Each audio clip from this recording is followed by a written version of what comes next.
背もたれのない空気달리는 섹시 물러간 때 애니메니 웃어 무지로 help me dance and dance 마오연이 뮤비 밭 우클리리 down Look at me 시다다가 I'm going 자꾸 니 그겨 쇼군의 돌리 potential 다만 아시 that throw 신호기야 마타기 음마타 그 image of you break it down Don't care, I don't care, I don't play such a dumb game. You know what I mean? I don't need a seat, I sit where I wanna sit. Where I sit, my own seat, no doubt. I don't believe the hype, no need to think about. Even on the cloud, I lean on the haze and dance. Grab a seat, are you ready? Are you ready? If there's one floor, can you get it? Can you get it? Grab a seat, are you ready? Are you ready? If there's one floor, can you get it? Can you get it? We wanna live our lives as we dance. Complete, no compete, no see, just see free. No see, just see free. We wanna live our lives as we dance. Pure play, no complaint. No see, just see free. No see, just see free. London, Paris and Tokyo Singapore, Hong Kong Even if you're not there you can be a king or queen on a game you play so just do it The silky flow with your patrol Keep your head my toe in control Sag hanshina couldn't count down 最後の一脚誰のもんで誰のもん最後の一脚誰のもんで俺のもんで俺のもんお前が俺の上に腰掛けた次の瞬間尻餅をつくお前が俺の上に腰掛けた次の瞬間に勝負がつく Grab a seat. Are you ready? Are you ready? If there's one floor, can you get it? Can you get it? Grab a seat. Are you ready? Are you ready? If there's one floor, can you get it? Can you get it?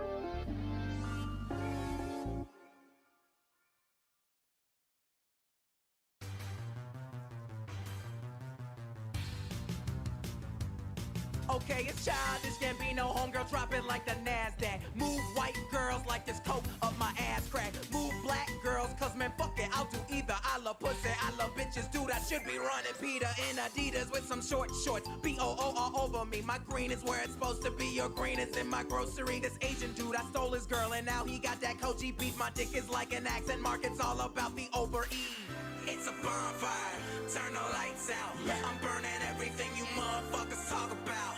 It's a bonfire, turn the lights out. I'm burning everything you motherfuckers talk about. How many shrimps do you have to eat before you get sick? Shrimps are pretty red. であいつらはピンク動物園で思ったピンク食べ物でそうなんだ実は私はたらこが大好き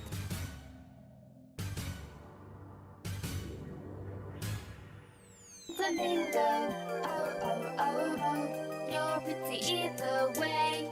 Okay, it's childish, can't be no homegirl, drop it like the NASDAQ. Move white.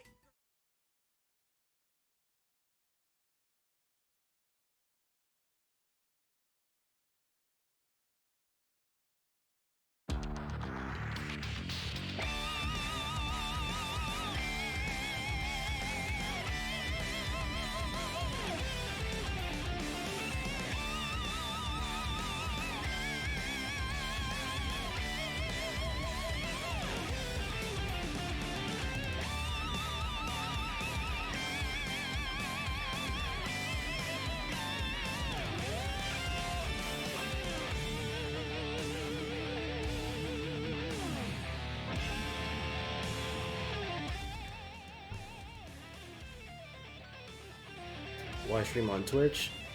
Because Doom Eternal is a more popular game for streaming right now than Persona 5 and Sonic Unleashed for the PS2. So I figure I'd rather do this on Twitch than YouTube. Also because Twitch does not have thumbnails. At least, you know, really. So, I didn't have to make one. And hi Chris.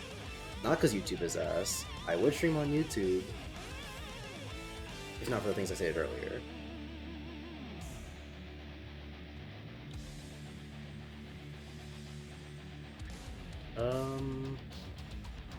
I keep feeling there's something I have to do. I don't know what it is.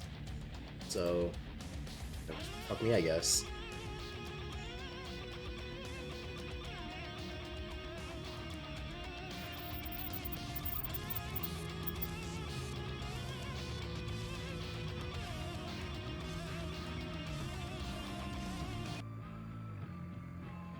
So, for the time being, I'll leave game audio on, because, you know, Doom has good music. That's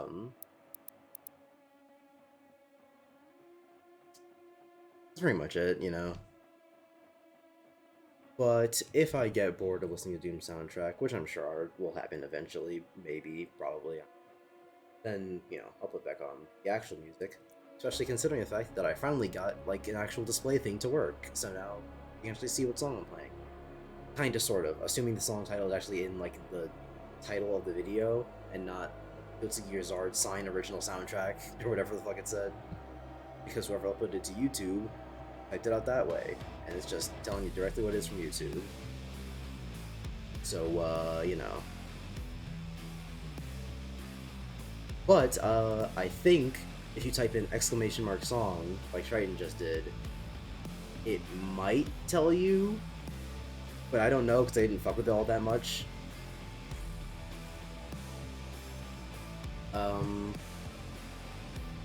You know, okay, I'll give it one more look for like 2 minutes before I just start playing, and if I can't find it, then fuck you. Fuck you and suck my cock.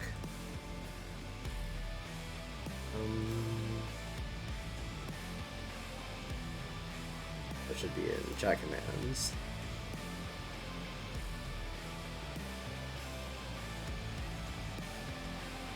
There is an !song.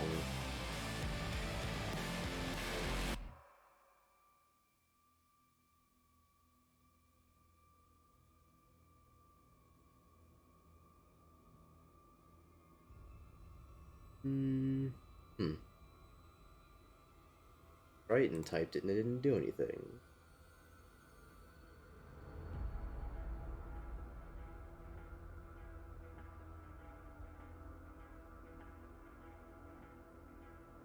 What if I go to media requests? What does it say there? Shows me the song in the shits. For some reason you can't ask what you're typing ! Song, it doesn't do anything. Royalty.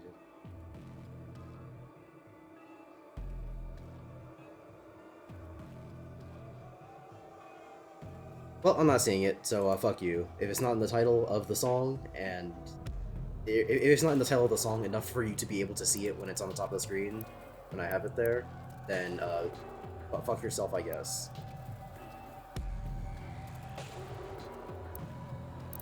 Oh, there we go.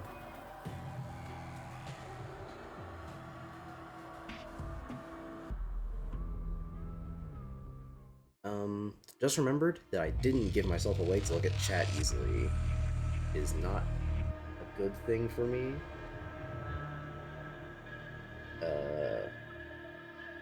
You know what I'll do? I'll just... boom. It's good enough, assuming chat actually shows up on it. Why is it the mobile versions of apps always suck cock? You know, why is that? Don't you know that, like, most of the user base is on mobile? One way or another?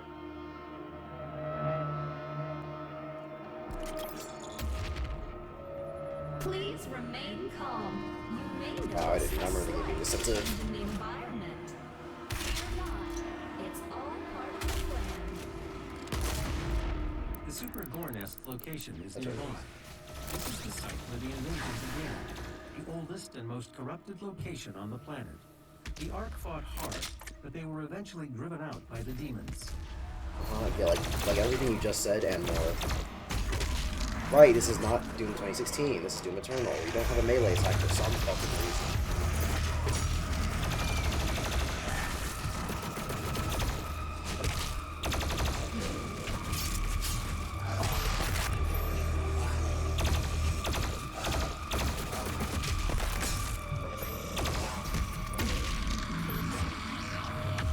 I didn't need to do all that, but I was definitely trying to figure out how to get easy damage in without wasting ammo.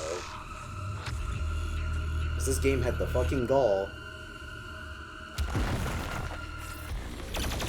Yeah, I remember this part. This game had the fucking gall to be like, hey, you have less ammo, but you also have less ways to attack people, so go fuck yourself, I guess. Yeah, try to use these. The thing with rockets in Doom Eternal is that there's like never any context in which you would ever use them, so really just use them on the big guys and then, you know.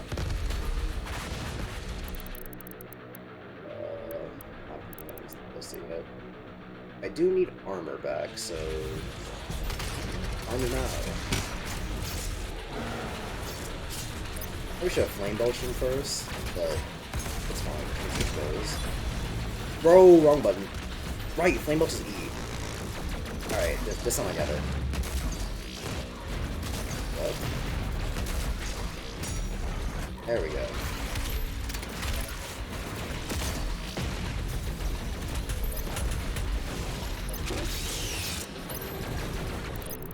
Okay, this time I actually got it though, because like watch this. Watch this. He's like boom, and then I'm like boom, bang.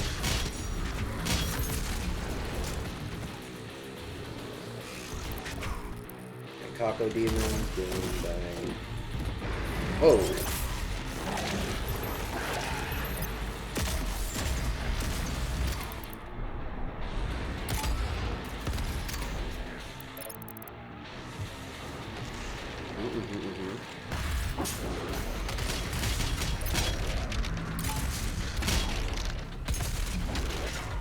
I thought that would kill him. Okay. What's the... Fuck, okay. He definitely had a lot more health than I thought he would. Will you have less ammo and less attacks? Yeah, because, as is outlined in, Doom Eternal Untitled video, the bizarre paradox of Doom Eternal is that they give you way less ammo to do things than Doom 2016. Like, the amount of shotgun ammo you have is like, what's it? You had 60 in the last game, so yeah, your shotgun ammo is like a third of what you had in the last game. But they also took out the melee attack and the infinite ammo pistol. It didn't do a lot of damage, but it was safe, which is the point. Still not set to E. I didn't mean to use that, but we'll work with it. Fuck off.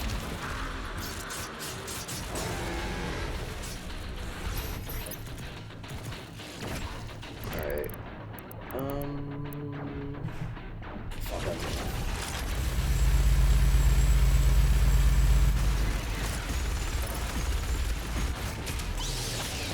I was gonna waste my time lobbing explosions at them, but clearly that was just not very fruitful.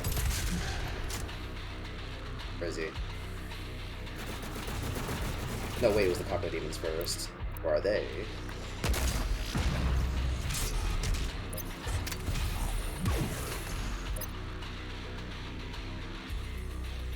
Hello?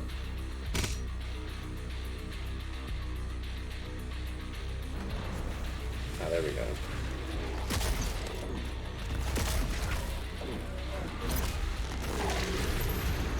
Oh god, what? There we go. That was unfair, by the way.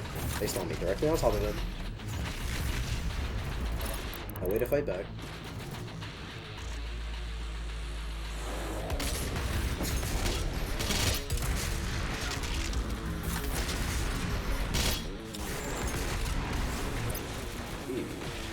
Why is it automatically switch to the...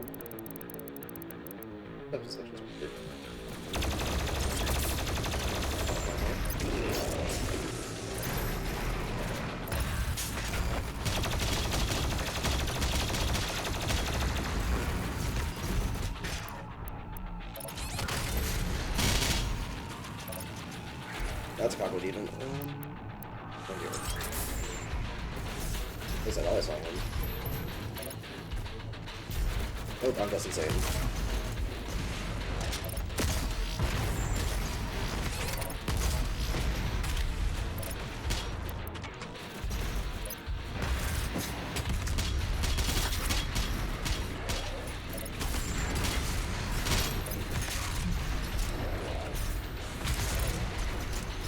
Let's use the defense first.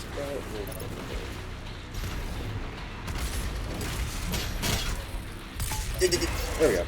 Surprised that connected, but...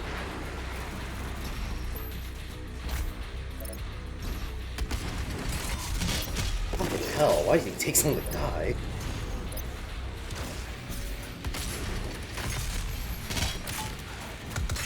Ooh, that was not the weapon I wanted to choose to. Choose to, yeah. Geography. Ah, fuck off. Alright, hold on.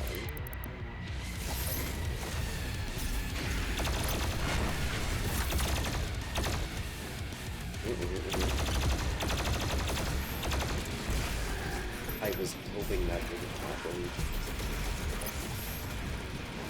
Alright. I want to find the motherfuckers spawning the shields. But the lines that show me where they are spawning them from are very, easy at best.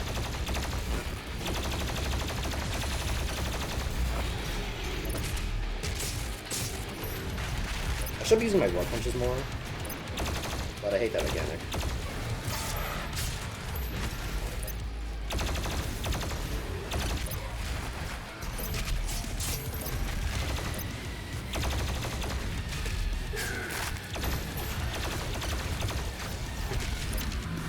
Especially while these fucking zombies in my way.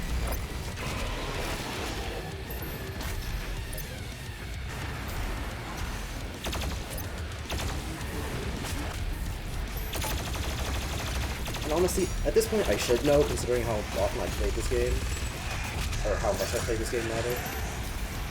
Often, I do it frequently, which I don't. I guess I'm playing it for a while.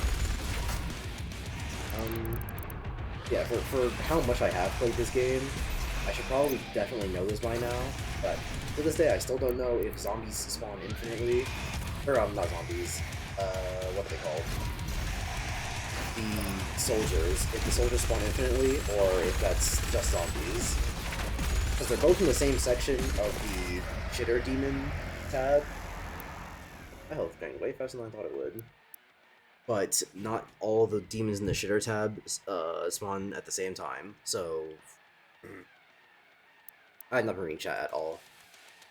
So Triton had an interesting stamp from yesterday. Yeah, that was annoying. I would assume if you have less ammo, then they might give you more melee stuff. They got the Cyber Demon. What game is this? Hi, Leo. I'm gonna assume that question's ironic. I'll go at the beginning though. Alright. Wrong button. This one. Do they think you had way too much ammo in Doom? Hey, Alfonso.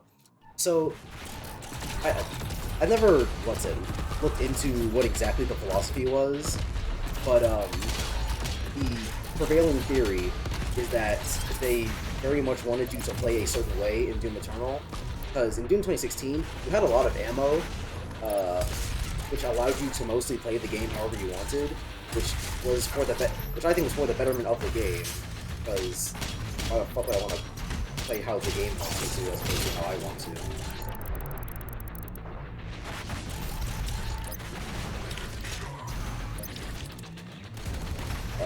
It's like 2 seconds, there we go.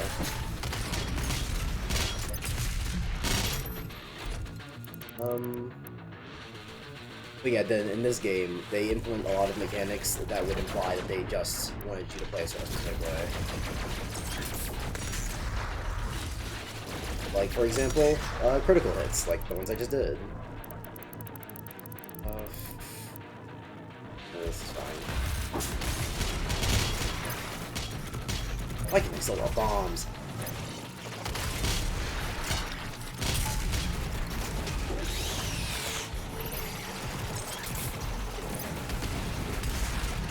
It's like, oh yeah, take out the turret on the top of their head to get rid of their more annoying attacks, and it's like, that's not fucking true. The more annoying attacks are bombs.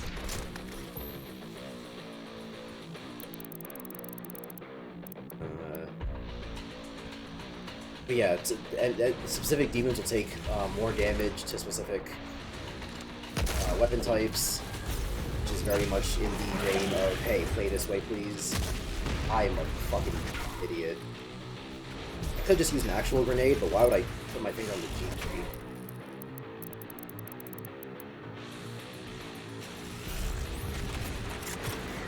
Okay. I'm pretty sure I have a keybind set to G, but really I do not. Buttons, buttons, buttons. Control. Oh wait, control shoots the bomb, that changes it. Gotcha, gotcha, gotcha. I understand now. I probably should have understood before having jumped straight into the challenge levels, but we'll be fine.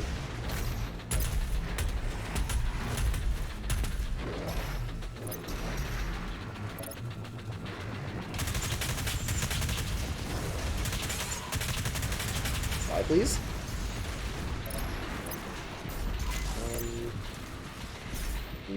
That's all. Don't know if it'll keep dying, but that's all.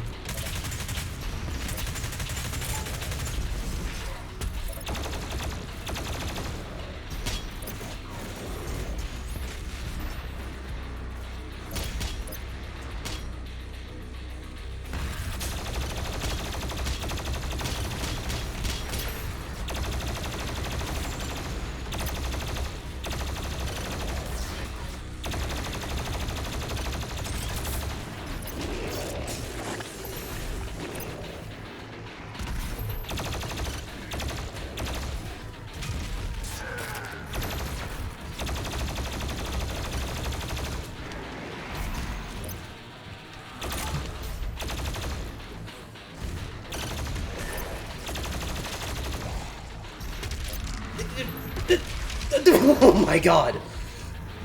No fucking way did it cycle between two blood punches on enemies that you couldn't even touch before it just did the fucking... okay. I don't even remember what they're called. That's how long it's been since I've played Doom Eternal on the regular. Or just Doom here than the regular. What are they called? Glory kills? I need more ammo. And Doom 2016, that would mean change to a different gun, asshole.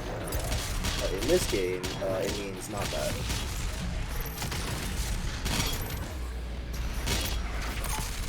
Like...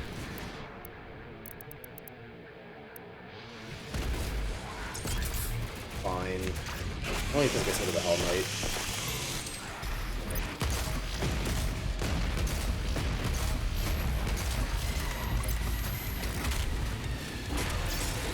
He jumped in just die.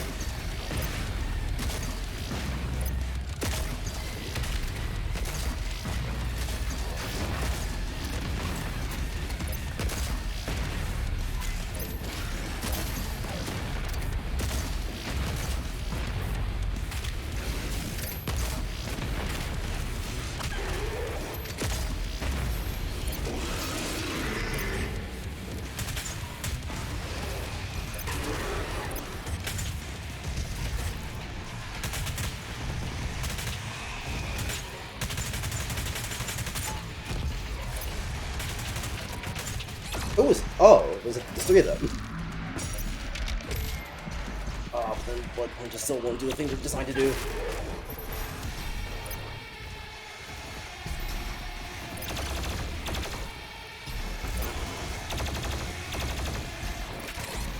Why did that have so much momentum?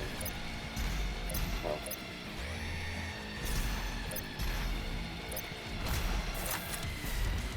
Ooh. I could freeze one of them. Fuck off! No, I didn't want to kill him. Alright.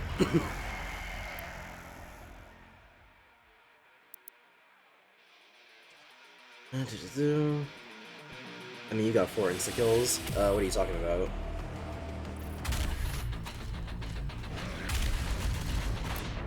He's walking way this thing's last time.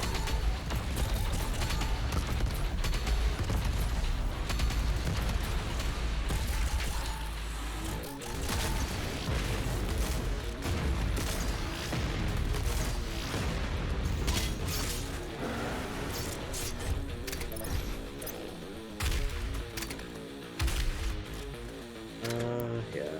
Just...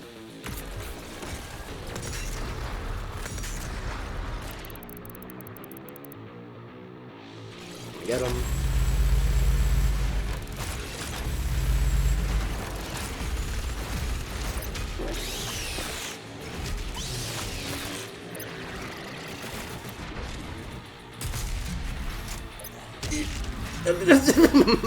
I'm tired of this game. It's like your shit.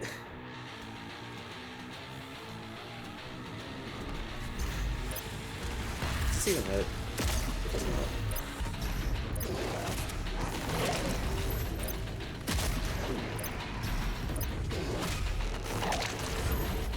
Bullshit, I was coming out of the door kill.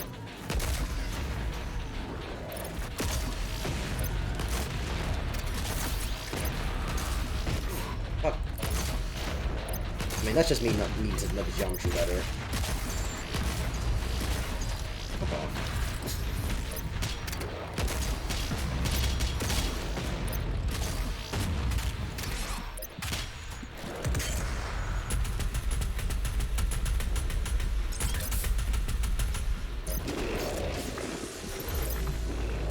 Ooh, let's... mod.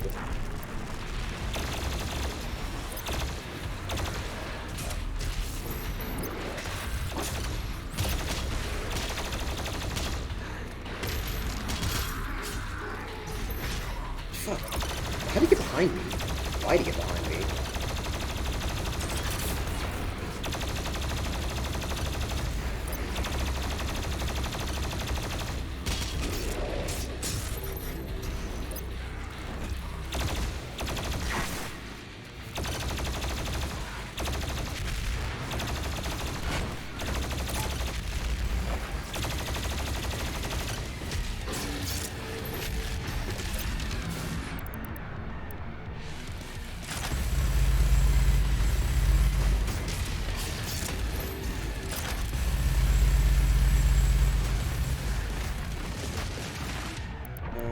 Yeah, it's not ammo.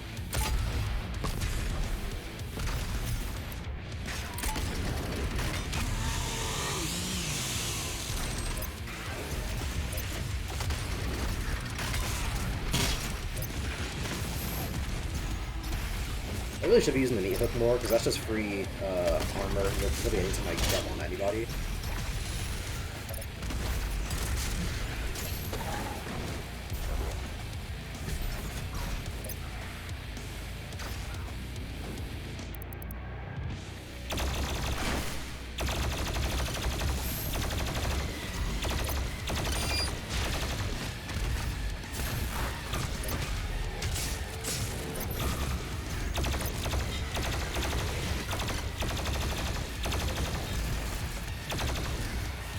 I never have any good sense of when they're about to die. Cool.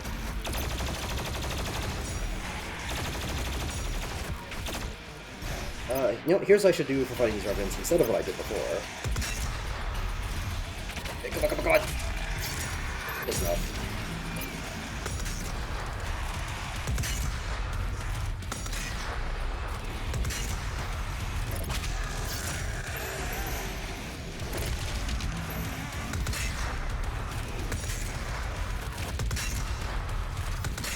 Fuck off.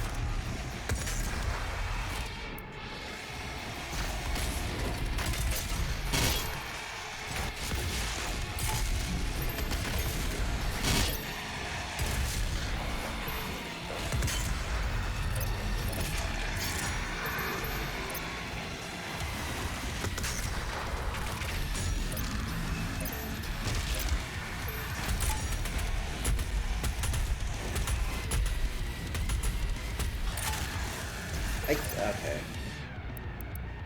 Need ammo again. Awesome, awesome, awesome. I love this game a lot.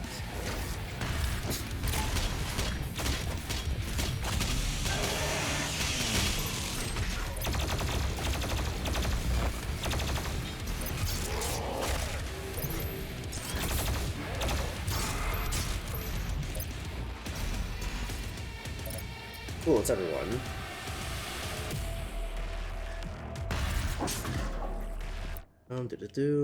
BFG, the yellow one, the Crucible Sword, so 3. The yellow one?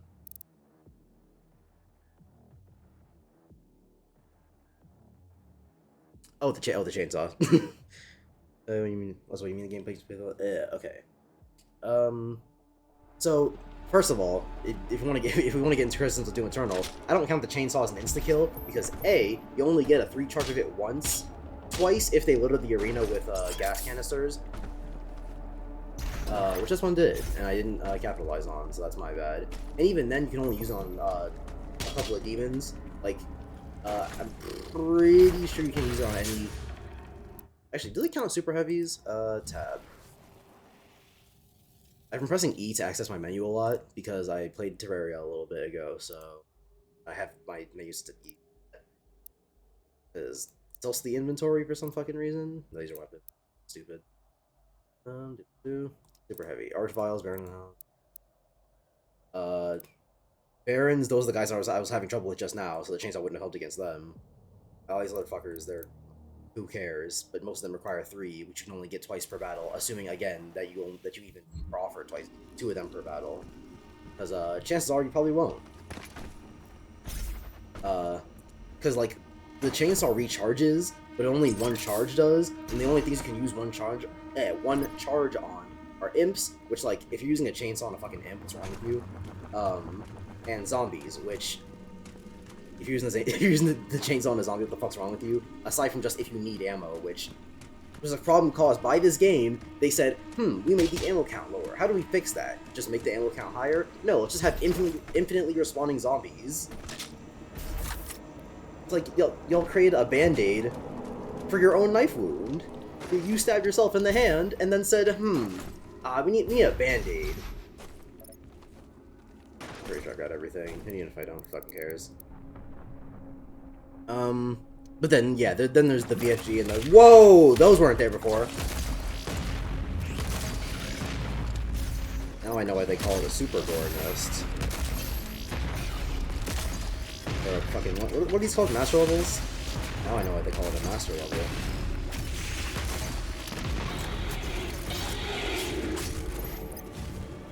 Is he? There he is.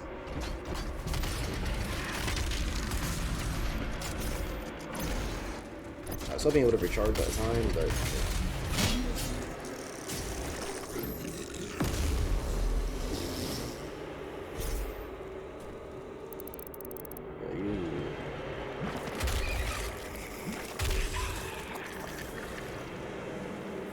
I mean, shame on me for not paying attention to, like...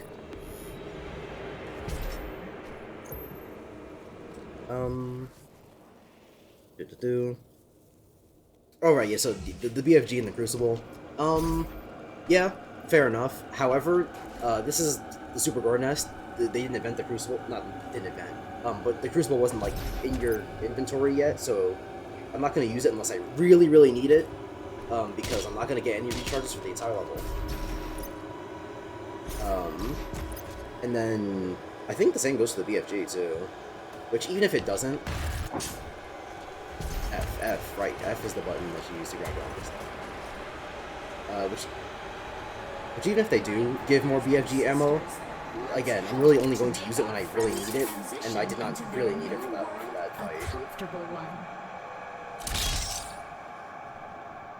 The only time I'm really gonna need, what's it? Pretty sure that was there. The only time I'm really gonna need it for a fight is if, like, I cannot see myself getting through it without using it, you know? Which does not apply to the previous fight at all. I'm a fool.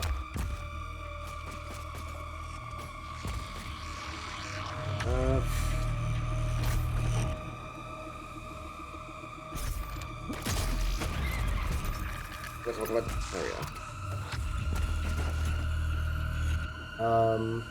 Then what was it? Oh, what do you mean the game makes you play the way it wants? Okay, so, I don't know if you were here for the explanation earlier, but the game very much wants you to play the way it wants in that they incentivize you to play specific ways through either damage or... totems.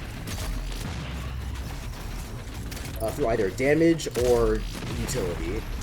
Like, for example, I need to do that. Like, for example, the shotgun, it does increased damage to soldiers, and soldiers specifically. Realistically, you're going to use the shotgun on any low-level demon you come across, and not just soldiers, but the game wants you to use it on soldiers because, I don't know, they want you to do that, and so you shall. Because if you don't do it, you're not being efficient. And if you're not being efficient, you might just lose. And that applies to ammo count as well. Like I said, in Doom 2016, you could use basically any weapon you wanted, and have that be just your thing, you know? I was particular to the super shotgun and the chain gun, and I used those for basically the entire game. I didn't really use the plasma rifle all that much, or the assault rifle, because I didn't like them as much.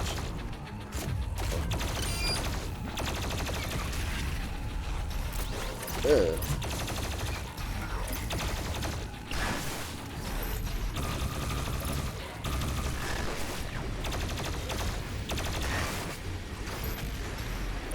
But in this game, since the ammo count is way, way lower, you're going to have to use different weapons at some point. Oh, that's a... Ugh.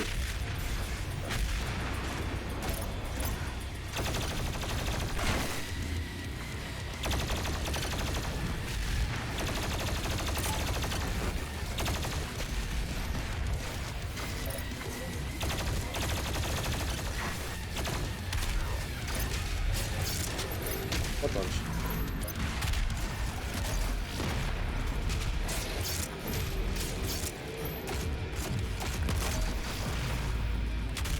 Which I think was a terrible design decision on their part, because, why? Because reminder, it doesn't make the game any harder. All it does is make it so you have to use the chainsaw more often, which isn't a problem, because reminder, the zombies are infinitely respawning. So, there's never going to be a situation where you can't use the chainsaw, and the game wants you to use the chainsaw all the time so that you can recover ammo. But the ammo count is only low because they made it lower than the previous game. So, what the fuck? All these decisions, they make a loop. they form a circle. These aren't game design decisions that influence each other in that they build off of each other. Like, what's a good example? I'm trying to think of an action game that this applies to, but I'm completely blanking. I haven't played Hi-Fi Rush, even though that was the first thing that came to mind. I haven't played enough of DMC to say on that one.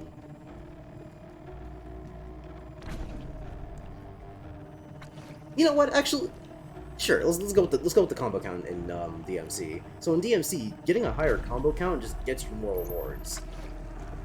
And so, what's it? The game having a combo counter and things that extend the combos, or yeah, moves that are like better served for extending combos rather than like pure damage. Those things are useful in DMC because you also want to have a high ammo count. I forget if I'm supposed to get up here. Because you also want to have a high combo count. So that is a, from the best example I can think of off the top of my head, a good example of a game using mechanics to build off of each other and service each other. Oh, hey, would you look at that? I guess I was wrong then. Fuck me. Probably had everything. I remember this next section coming up. It was hard as fuck last time I tried it. In fact, I'm pretty sure I tried it on stream now that I think about it. I don't think I beat it. So, I guess we'll see. I do have the ice grenades equipped, so I'm gonna be ready enough this time. Do I have my keybind set to control, actually? Oh, I don't. I have such chainsaw. The worst part about this arena is that, like, the fog is cool and all, but it's really not helpful for knowing which ones are enemies that I have to, like, kill immediately, and which ones are enemies that are just fucking shivers, you know?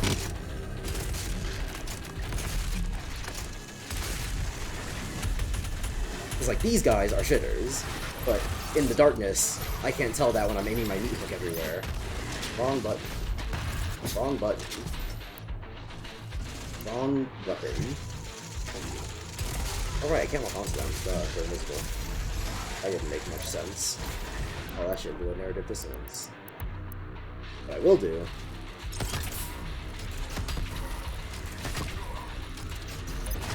Close enough. You know, if it works, it works.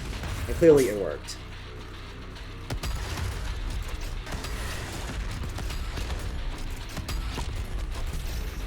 Use them if you got them, you know? Can't think of any other context that I would be using rockets in this arena. So...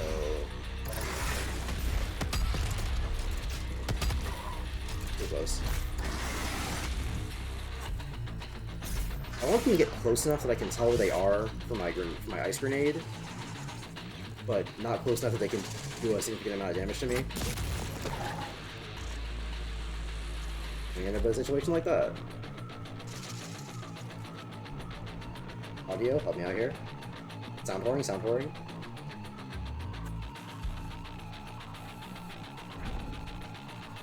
Am I schizophrenic? What the fuck? Right there. Or not.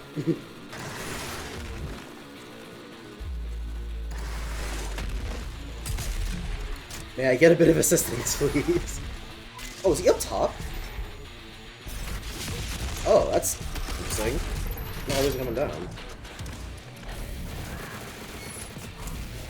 And now here comes the fun part. This is the other example of Doom Eternal wanting you to play the way it wanting you to play the way it wants you to play. I got health. Fuck you, game. I'm like Doom Eternally waiting for the YouTube video about this game drops. That is what the title is referring to. I feel. You just use the punches and the grenades. See, the thing is, I don't want to use the ice grenades willy-nilly, because they take a little bit to recharge. And yes, oh my fucking god. Thank you, Doom Eternal.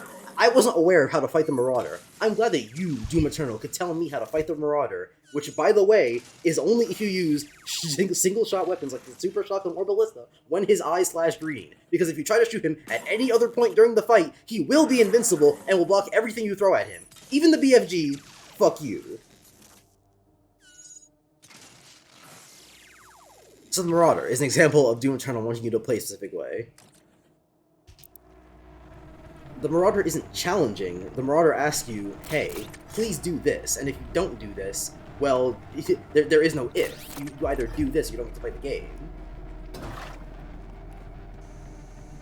You feel?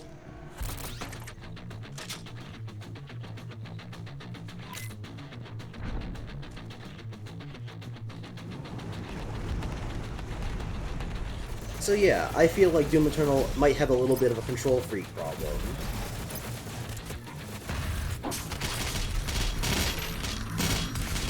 And the enemy that is supposed to signify difficulty is just a please do this type of enemy.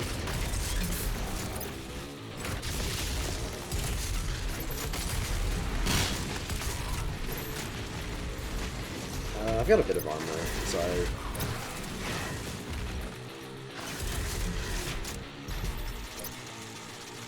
Get back here, Rich.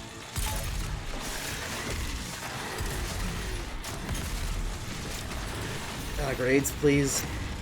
I'd use the normal grenades, but A, that requires putting my finger on the G key, which I don't want to do.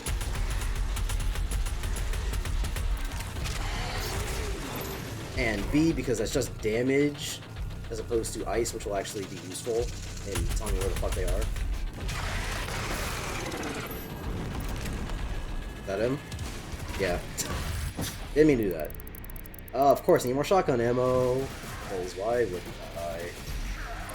And, fuck off.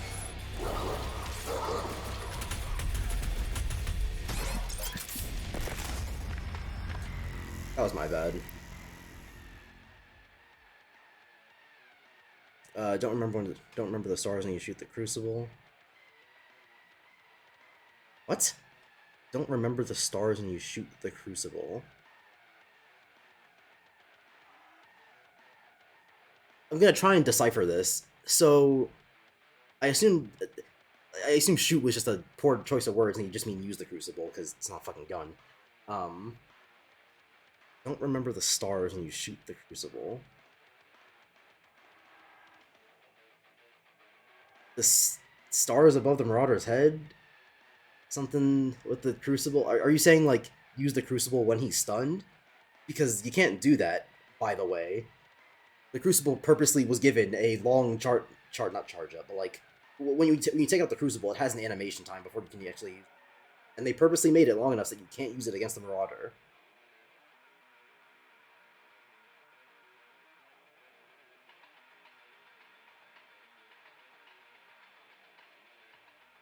Yeah, those are okay. So I assume that what I just said was what you meant then. Don't know why you had to type it out so illegibly, but I guess I got it eventually. So, what's the arm?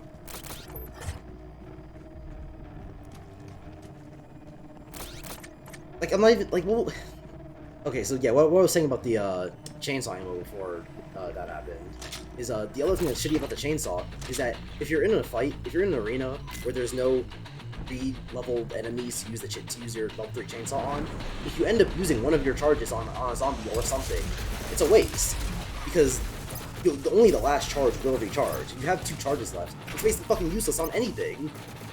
Or not useless, but if you have 2 charges, that's only useful for level 1 enemies because it's only going to start recharging when you only have 1 charge left. So when you have 3 charges, you're incentivized to just save it for a level 3 enemy instead of using it on literally anything, because otherwise it's just a waste.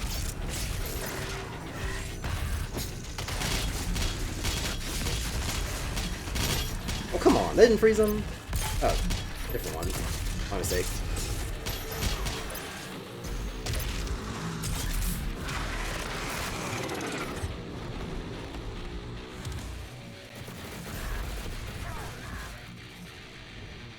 Yeah, come on.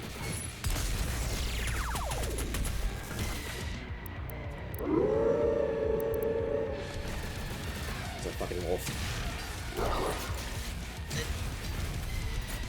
Alright, I need, here's what we'll do.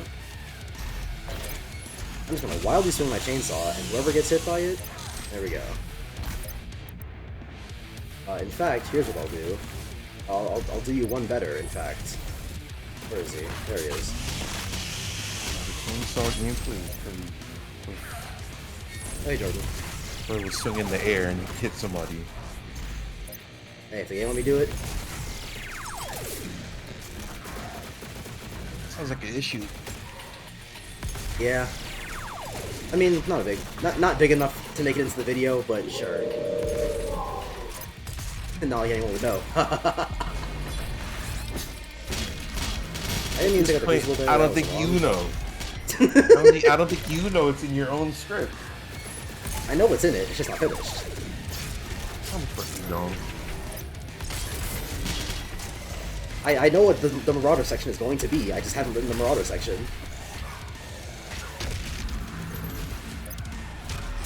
Yeah, bro. The second coming of Christ will happen, and then you get started on that part. The joke is that I don't believe in Jesus, so it's never gonna come. No. Now my stream's gonna see your cock and balls. Only the important question.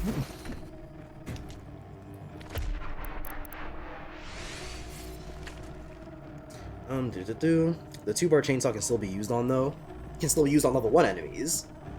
But it's going to be a waste, because you should just save a 2-level charge for the next time you find a gas canister, so it'll become a 3-level charge. You can use it on an enemy that's actually useful. Because if it's a 2-level charge, you can only use it on level 1 enemies, because there are no level 2 enemies, and it's not gonna you're not gonna recharge a 3rd bar. Level 1 enemies? Can you come up with this video? Like, Was I full? Nothing except for shotguns. you have a market for this video. Please upload it. Like, at this point, do a part 1. It's The thing is, I could just do a part 1, but I don't like videos like that. Because people will be like, hey guys, here's this banger. By the way, part 2 coming soon. And I'm like, bro, just make it a little more, you know? Sometimes it calls for that, you know? Sometimes you need to do a part 1. If there are like straight up production issues, then like, cool, I got you. There are production issues. You haven't No, started. That's not a production. That's not a production issue. That's me being lazy and stupid. Which is an I'm issue. talking about a production issue, Production. like I'm talking about like your PC broken editing or something. Earth is the melting pot of the universe. Hey, That's more of a technical issue. And I guess it would fit under it, but like, not finishing the script is part of production and would be an issue. that is correct. However, I'm not counting that as when I'm talking about production issues. I'm talking about like things out of your control, right? This is the definition of not out of my control. I didn't think that it wouldn't recharge. That was stupid of me. I'm fumbling.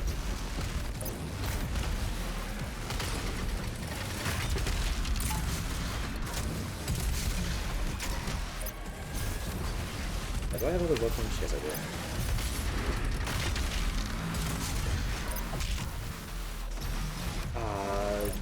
I mean, I guess I was a fool for thinking that a blood punch to his weakness and like 2 super shotgun shells wouldn't kill. But you know, that's just me.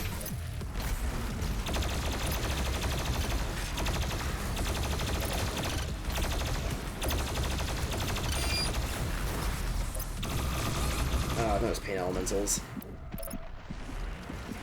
Another example of the game wanting to go play a specific way. Flying enemies are weak to the ballista. Why? Because the game said so. So you can't use the 2-bar on the snake or the shield guys? The shield guys, yes. Because I think they're level 1 enemies. But the snakes, absolutely not. They're level 3. In fact, why don't I just show you?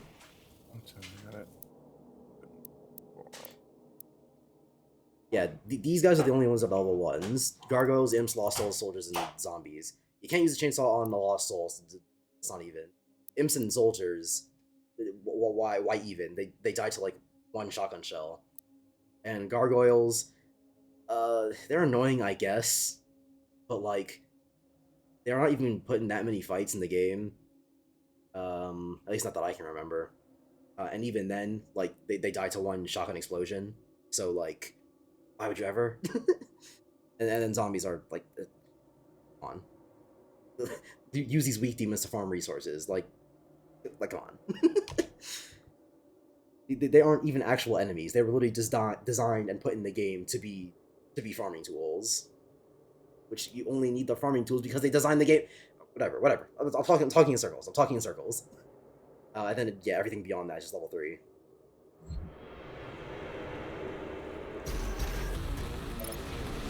Alright, this time I'm gonna use my blood punches and not take damage for it. Boom. Get out!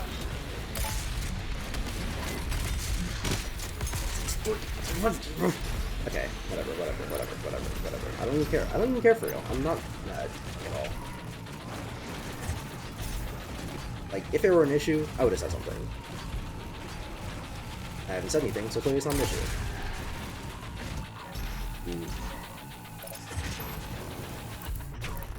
Ammo. Alright then, more reliable, I guess.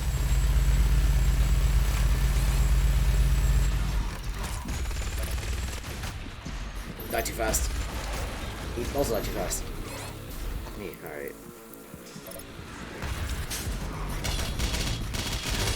I didn't... That's also my bad. I definitely just pressed the button too early. Like, come on.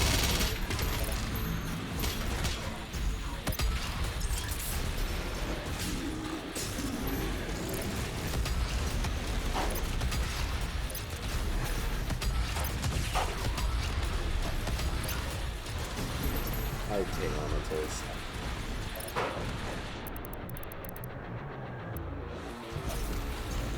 Shit, okay, I definitely thought I had more hops than that.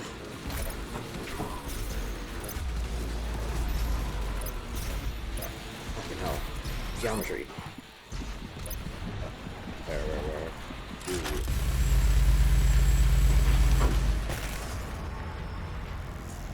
Didn't happen quite as fast as I was hoping it would, but you know.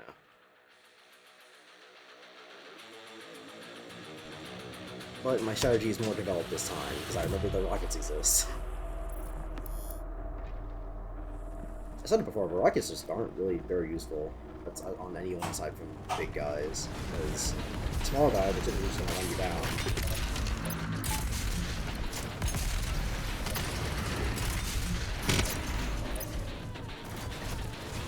I thought there was two up here. Ooh.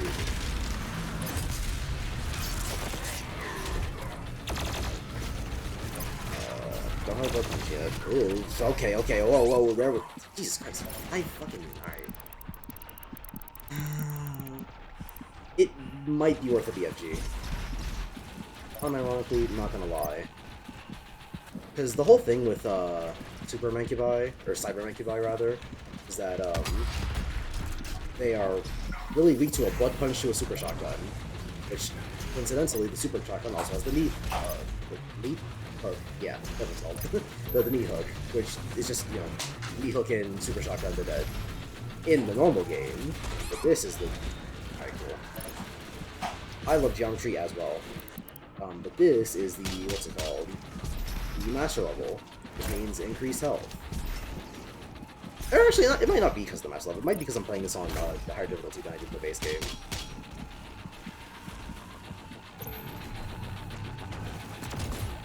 Or it could be both. What are they shooting at? Oh, the demons shooting at each other? I forgot they do that in this game.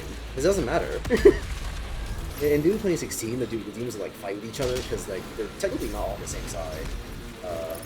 It's like zombies and all that are they're just possessed humans, but demons themselves are like from hell.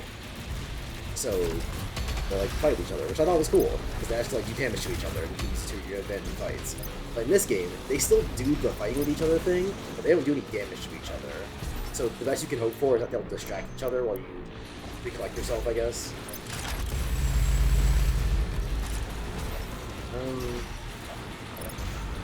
Okay, this time I'm going in way more health. I was kind of hoping to get in there before he died, but it's fine. There must be another one around here, because I'm still seeing green spatterings everywhere. You.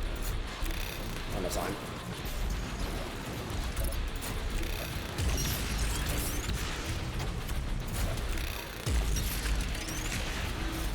I killed him, really? Alright. I'll be fine. I've got more than enough chain and ammo to... I'm lacking health, though. I kind of don't want to just gun people down. And I might miss out on the Gore kill.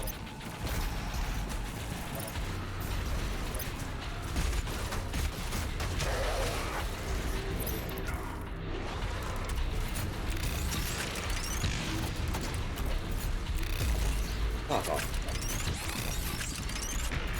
Ah, too late. My reactor's a little bit faster.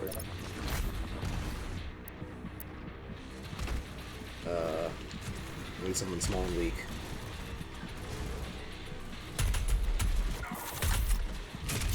What if I died to him? Wouldn't that be crazy?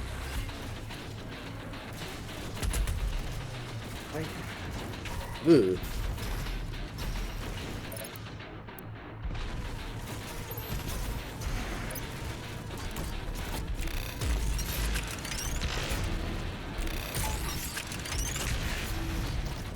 Come on. That's me! More? And of course there are cockos. I really don't want to waste a chainsaw. Oh, actually, it depends on who spawns. That's a lot of Kako demons. Okay, hold on. Let's think about this one for a second. Because the most efficient way to take out Kakos is just to spam fuck them with grenades. shotgun grenades, by the way, because, come on. Because they're insta-kill, but they're also really weak and stupid. So if you really wanted to, you could just run away from them and shoot. It'll be just as fine.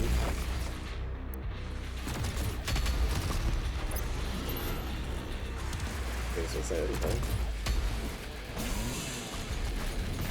This doesn't kill. No, he's a super demon. Is that a Kako? Cool.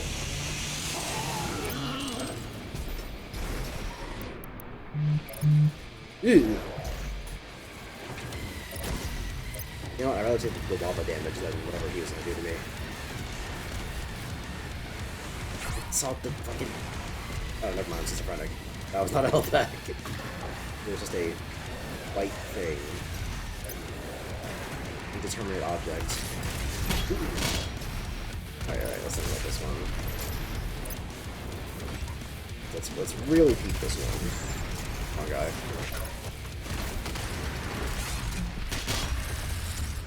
Come on! You telling me I didn't have enough armor for that?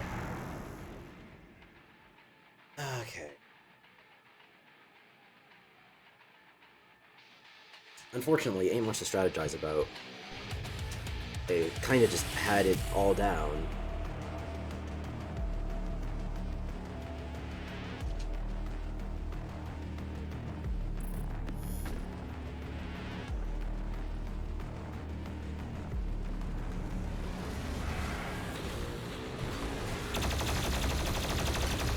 Why did I jump in? I just completely forgot everything about the fight.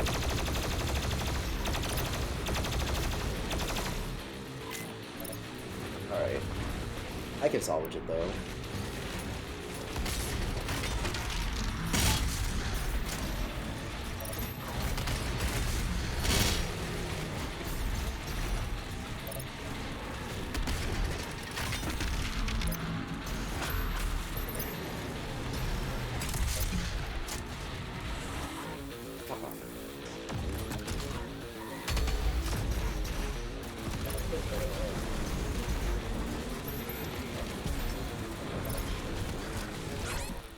I didn't need that. Probably that thing on myself, I guess. I should have did this yesterday. 11? Oh, not you, not you.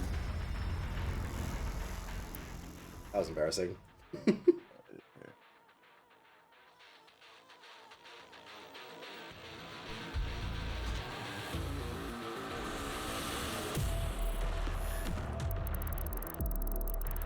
Maybe I just start with rockets this time.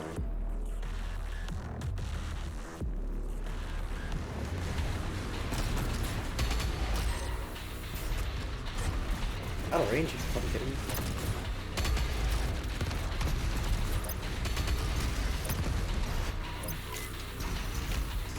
Geometry.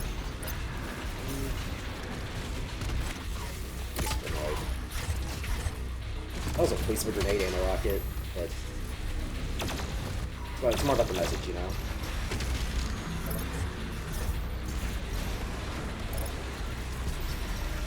You don't play to be efficient, you play to send a message.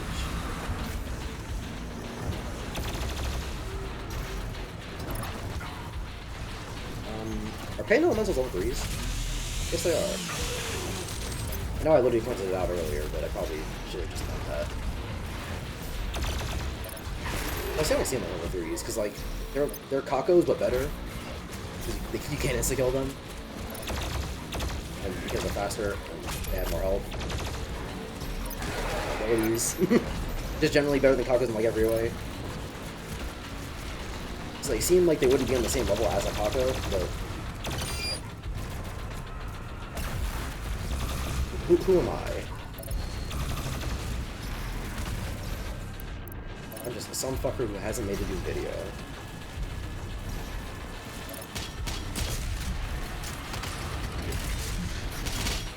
Did I kill him? No. There we go, that's value.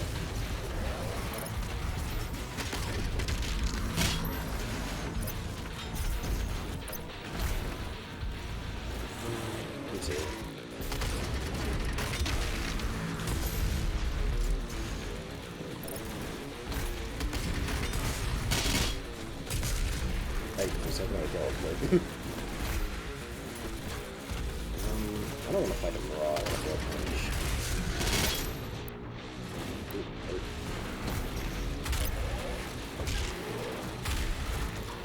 I said I want a blood punch. There we go.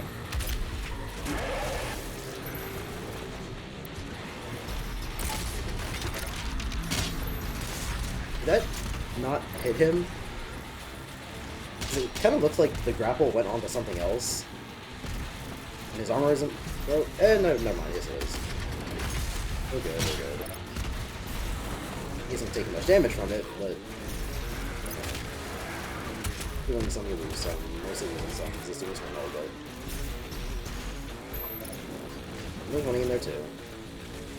Who's alive? Can I do this? And now the tyrant should be out. Not tyrants, that's not what they're called. No, this is the Cogos.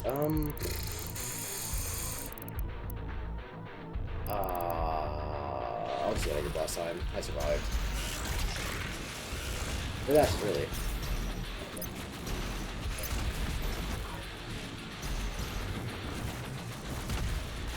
I could get it. You know, obviously, you can't just fly. But what counts as touching the ground? It's a little dubious. Especially since, how long you touch the ground for also matters, because it's not instant, which it should be. At least I think it should be. I can't make any, like, argument for why it's... trying to dash past him so I could already kill the guy in the back, but... It's too big, and I couldn't get past him and the altar thing. Which I think shouldn't even really be a part of the arena in the first place, but... Here we are. And my roommate leaves his computer on, so I hear his fucking emails. Ew. That's okay, I'm not. That's unfortunate.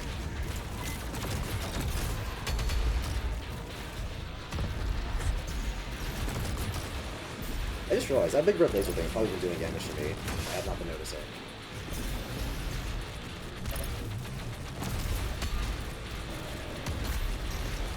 Partially because it's a match level edition. That was definitely not there in the base game. Also because I was way more focused on the enemies. I am fumbling right now. Come on. I don't like how they insta-tap you as soon as you get close to them. Like, you can't bait it out in any way. It's literally, as soon as you touch them, well, as soon as you get like, even kind of close to them, while they're doing their thing, it's just a big fuck you.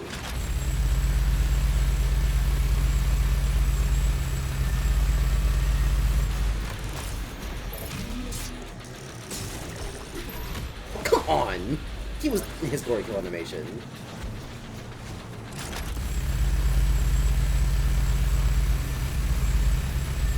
Oh, I just died.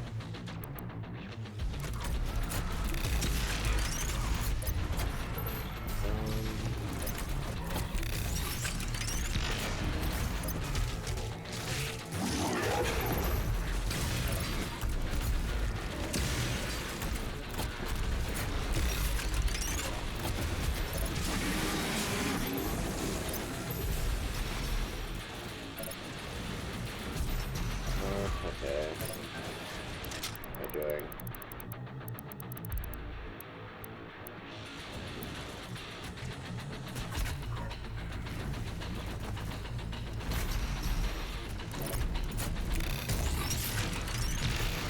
Watch out too.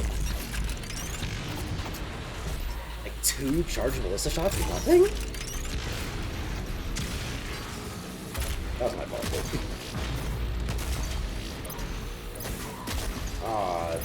Fumbling.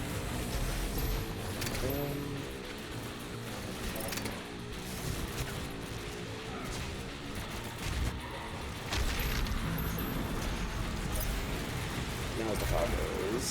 which I actually have every amount of ammo for. Never mind, he's going to his head, not his mouth.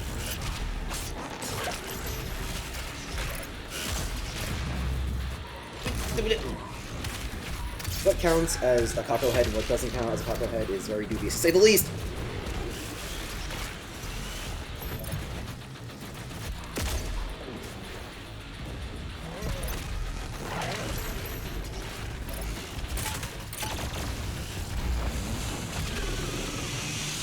I don't even necessarily going to do that, but whatever.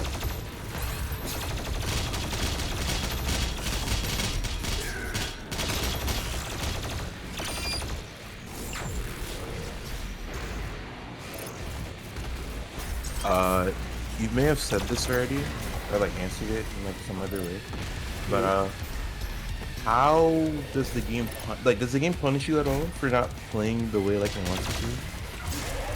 I guess it depends on your definition of the word punish, right? Because like, it doesn't punish you like, it's not like it's not like you're going to die if you don't play the game this way. Unless you talk about the law, in which case you can't do it. But it's a loss of efficiency, right? And in most games, that wouldn't really be a problem, because like, yeah, you can be efficient, but no one's willing to get on you for not being perfectly efficient.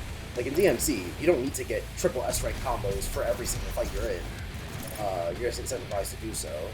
But it's the difference between DMC and Doom is that in DMC, there is a base level, and then it goes up from there. The base level being like, a combo. You shouldn't be finishing every fight with a D, right? But and then from there, your rewards only go up. Because you can just progress through the game normally and get by fine. Just when you're going a little bit slower. But in Doom, the base level is doing the things the game wants you to. You should be using the ballista flying enemies. You should be using shotgun on soldiers. You should be using the assault rifle on imps and so on and so forth. So then, like later on in the game, like you practically have to use the game is telling you to use. I mean, it's scenarios like the one I'm in right now. Because like in the base game, it doesn't matter that much. It'll be annoying, but like you'll get through, I guess. I wouldn't know because I didn't experiment with it all that deeply. But again, in this scenario where I'm playing the hardest level, or one of the hardest levels in the game, on higher than the base difficulty, then yeah, it does matter.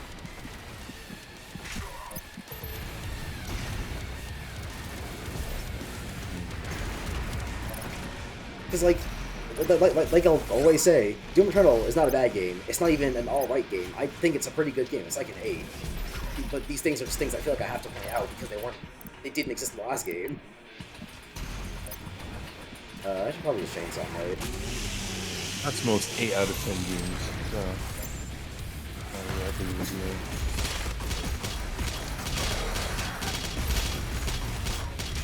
Because like, I'm as much as I complain about Doom Eternal, I'm glad that my problems only amount to the game's an 8 out of 10. I wish that every game I ever had a problem with was like, but you're still an 8 out of 10 though. Unfortunately, not the case. I mean, you got to have variety, right? The variety is the spice of life, or something like that. That's why I'm playing Sonic Unleashed for PS2, so I can have a game more than a 4 on my list. Because I'm pretty sure that of the games that I've like scored on my video game list, the lowest score was a 4, which is for Kingdom Hearts Chain of Memories. Of course it was. 4? I mean, yes. but okay. Looking at the game, because I looked at gameplay, and like I kind of like completely understand. Chain of Memories at a 4, but now it's not Unleashed at a 2, so variety, I guess. I was actually having a conversation with a friend of mine that like he thinks that the game scoring system is like stupid because for the most part people don't really rate anything below like a 4 or 5, and I told him that that doesn't really, that's not a problem with the numbering system. Because, like, granted, yes, I understand there are problems with the numbering system, like, people pointed this out before. But the problem has nothing to do with, like, oh, people don't use the full length of score. Well, no, that is the problem, but not in the way that we're talking about right now, with the, like, people don't go low enough. Because, like, obviously, there are a ton of 1s and 2s and 3s games out there. The problem is that most people won't play them, because if they're that bad, you're going to avoid them. No one's sticking around to see if it's actually a 1. Just literally. Like if it's bad, if you play it and it's that bad, you're probably not going to stick around to score it and be like, this game was a 1 out of 10 because of X, Y, and Z. And, like, if it's a popular enough game, like Sonic Unleashed for the PS2, for example, then people are going to hear how bad it is and not play it. So yeah, of course it makes me longer to have 2s or 1s on their lists, because if they're that bad, you're not going to play them.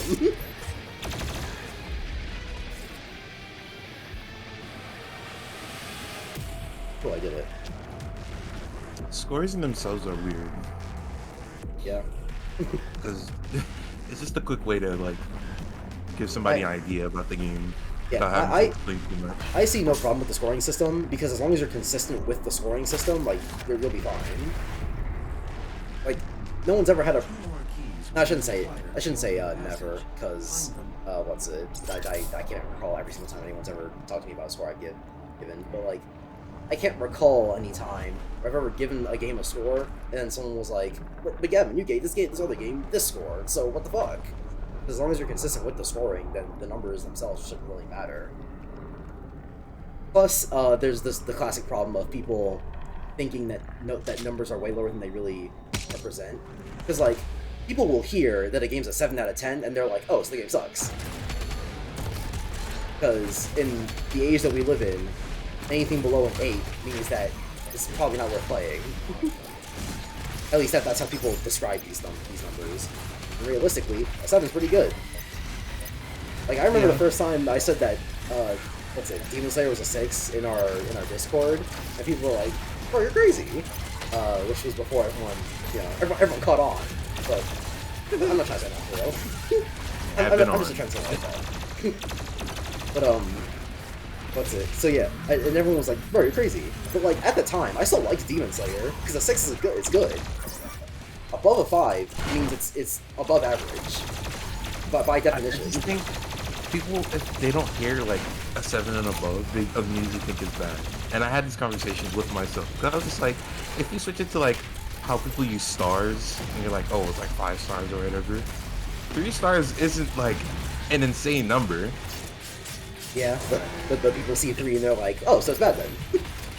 So, not even sometimes. Because like, if you actually read a 3-star review, it's pretty much just like, oh, this thing has flaws, but like, it's okay.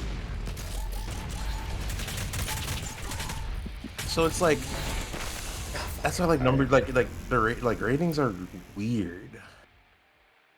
Cause like they sometimes require explanation, but like, I mean, I think they always require explanation, because like if I tell you Doom Eternal's an 8, that doesn't really tell you anything, because there's a whole 32-page script that I have detailing the problems with the game. So yeah. So then it's like, for me, I don't know if I should just explain instead of giving it a rating. I always just the rating does help, but like explaining it, just you're doing what you're doing already, so you don't really need to give the rating. Just explain that. Fair enough, but I choose to do both because it's categorization, right? Because like I said, as long as you're consistent with the scores themselves, you know, they're irrelevant. But not irrelevant, but like the scores themselves shouldn't be a problem as long as you're consistent with the scores, right? Because yeah, if you give certain things, wow, that dice got violated. If there are games that are of a 7 quality and you've given them all 7s, then when you say 7, someone who at least knows you semi-well will be like, okay, so it's a 7, and then like you can explain further. But they have the frame of reference at least. But like the problem with the numbering really comes from people that you don't know. You hop on Twitter.com and say this game was a 7 out of 10. And half the people go, yeah, you're right. And half the people go, what the fuck is wrong with you? Even though both those people might think the same things about the game. Someone should do like I don't know, like a psychology, like, what would they call it? Like a case study on numbers for reviews? Like ratings? Someone's probably done it. Someone's like essay. Probably got like 50 pages of that. This is a college thesis. I should go hard as a college thesis. If I was doing a media literacy class, then I'd do that. Hey, I need one, I think. This is where I died last time. I suck. Doom Eternal is the perfect 8 out of 10 game. That should be your title, Gavin. Never say never. But yeah, that Silver 7 is good. I mean, EOS is basically using a number to quantify your experience of a thing. I mean, yeah, that's basically it. You're quantifying the I mean, experience. yeah, but then you have to explain it still. So to people who don't know you, because yeah, like Jordan, if I told you something was a 10, you wouldn't really question me. Like you wait for the explanation, because it's like that, obviously. But you wouldn't be like, oh, it's a 10. What do you mean by that? I don't think I would wait for an explanation. I don't think you've ever, because like you said it's harder to talk about things that you like. So I don't really expect you to ever do that. So if you came out of nowhere and just like Mario and Sonic at the Olympic Winter Games for the DS is a 10 out of 10, I would just think it's a 10 out of 10. I mean, I'm pretty sure I wouldn't need an explanation. I'm pretty sure I did it for Premiere, actually. I'm pretty sure I just told you that Premiere is a 10 out of 10. I didn't watch it. You said, oh, Premiere is a 10 out of 10, and then, yeah, we watched it. So I didn't need an explanation. So yeah, like for people that you know, the number will suffice for like an amount of time, right? The problem just comes from people that you don't know, because like I said, two people will see a 7 and either go, what the fuck is wrong with you, or you're exactly right, and they might think the exact same thing about the game. They'll both say the exact same things, but they put a different number to it. And So run out 10 out of 10 just for no reason. that too, but different problem. I might use the BFG in this room actually, because this is kind of kicking my ass.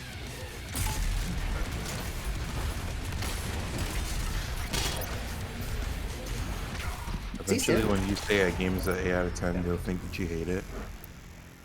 I don't know if we'll ever get to that point, but as we are right now, I mean, hell, it's not even like just people. Even like websites will feed into this like 7 isn't that good. On Metacritic, if you give a game a 7, that's yellow. It's not green anymore. So it's like 7 is average? What the fuck? Doesn't make any sense.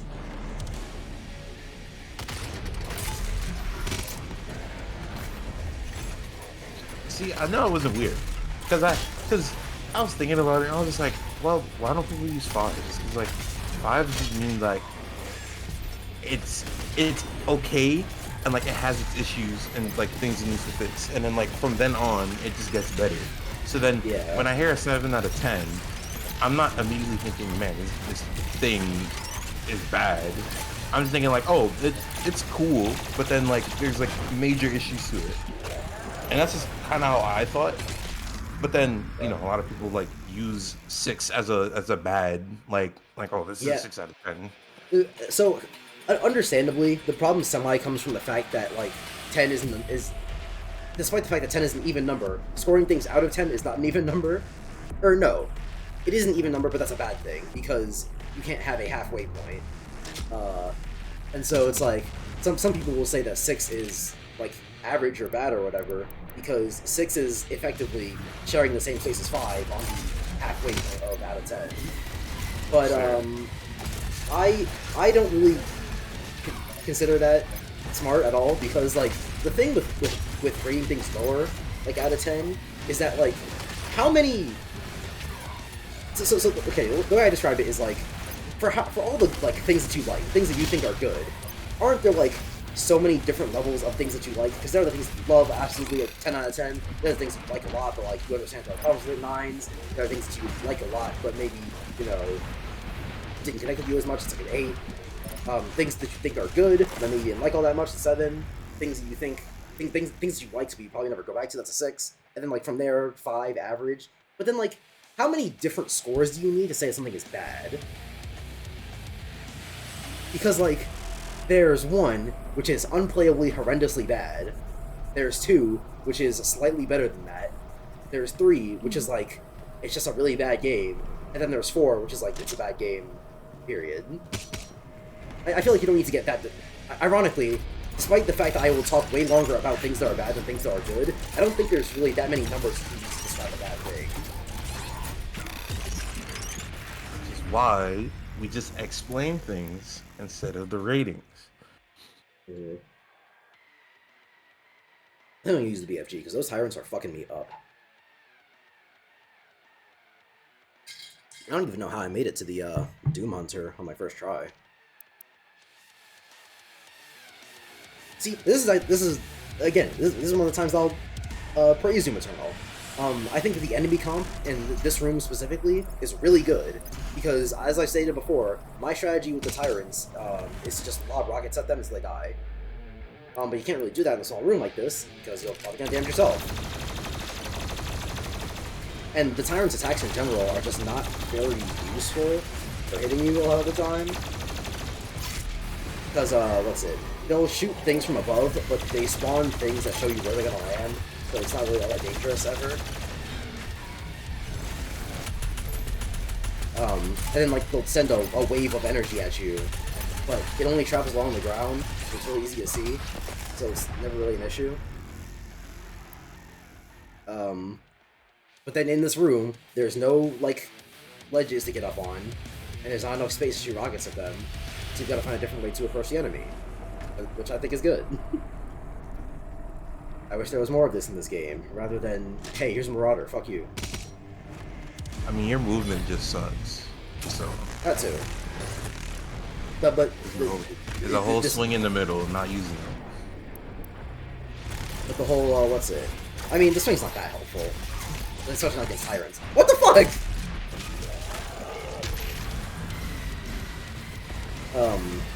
But the fact that I need good movement in this room is, like, emblematic of why I think this room is good.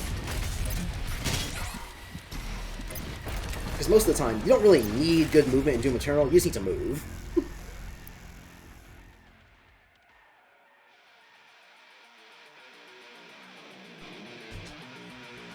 You could just say it's bad and quantify it. I mean, true, but that doesn't really refer to what I'm talking about. What I'm talking about is like when you specifically number a bad thing. Because like Dragon Ball, I think the entirety of the Dragon Ball franchise is like a 4, because while Z and Super are really bad, the original Dragon Ball's really good. So, okay, huh? Because like if it were just a Z and Super, Dragon Ball would be like a 2. Maybe even a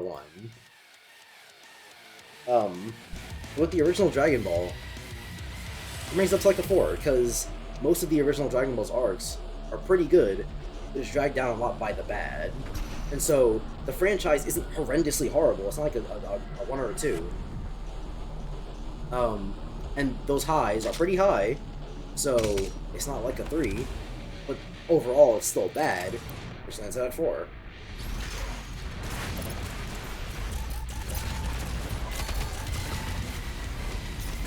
See, use a number and then explained it.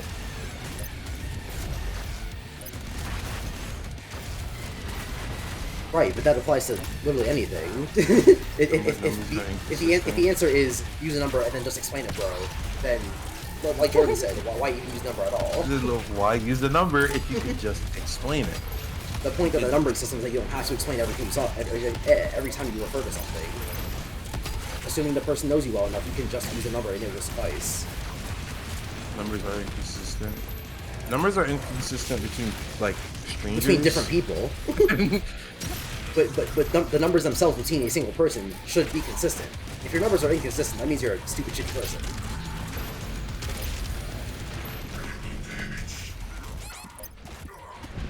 And I hate you. I kind of panicked there. I did not know what to do. Yeah, the numbers are only inconsistent between people. If you see one person raise something a 9 and a different person raise something a 9, you shouldn't assume those two 9s mean the same thing. But if you're referring to one person, then their standard will should always be the same. I was going to say will, but I remembered that most people are stupid. Niggas who like Scarlet and Violet.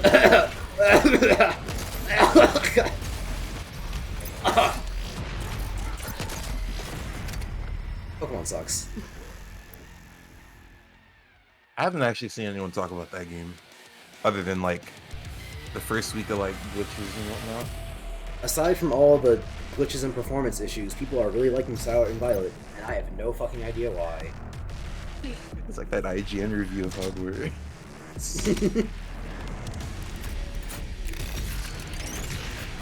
Maybe it's just... Maybe just use the fucking Crucible on both tyrants, you know? Maybe just piss on it. Did I just use 2 of my Crucibles?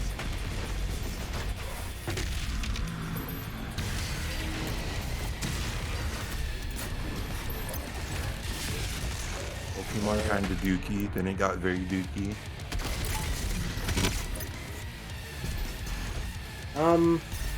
Yeah. Now, to be fair, part of my problem with Pokemon is, like, mostly just a personal thing. Because, like, I realized when Scarlet and Violet, like, hadn't come out yet, that I had no interest in them, and I was thinking about it, I was like, why do I just have 0 interest? Aside from the fact that it's Pokemon, it's probably gonna be bad. And then I realized that it was because I don't really like most of the things you're supposed to do in Pokemon. Because I don't like catching the guys, it's just RNG, and I'm not a big fan of RNG. Despite RNG is my favorite genre. I don't like exploring the worlds, because they're mostly pretty simple and linear. Or not linear, but they're pretty simple. I don't like doing the single player content because it's usually just too easy. I'll be fine. Then like what else is there aside from battling? And if I only like battling, why would I play Pokemon instead of just playing Showdown? You know? That's literally just for me though. I don't think that's a personal thing. What do you mean? Because, like, that's just the issues with Pokemon. Like, the people I see complain about Pokemon, like, that's literally, like, word for word what they would say. And then, like, there'd be people in the comments just like, oh, well, then play it like a Nuzlocke. And it's just like, that shouldn't be the answer to Pokemon. But I still see that as, like, just, like, a purely objective thing, because the fact that catching Pokemon as RNG isn't an objectively bad thing. It's just a thing I don't like. I couldn't make an argument for why RNG is objectively bad, which is how I define if something is objective. If you can make an argument for it, it's objective, unless proven wrong, of course. And if you can't make an argument beyond I don't like it, yeah, then it's not really objective. I am not playing efficiently. Alright, first of all, fuck! I should have blood punched. No, it's definitely linear. I mean, I want to know. I have like one Pokemon game that I've played, and I haven't even finished that one. The Sword and Shield is linear. They literally made the region a straight line. The definition of linear. But like, what's it? Gold and Silver? They were linear. It's not from what I remember. I haven't beaten the game because see previous Gavin streams. But from what I remember, that game wasn't linear. And then It sounds like you don't like Pokemon. I mean, it's almost as if that's literally exactly what I said. Like, I'm not trying to get on nobody for real, but that's literally the exact thing I said. You did say it was a personal thing.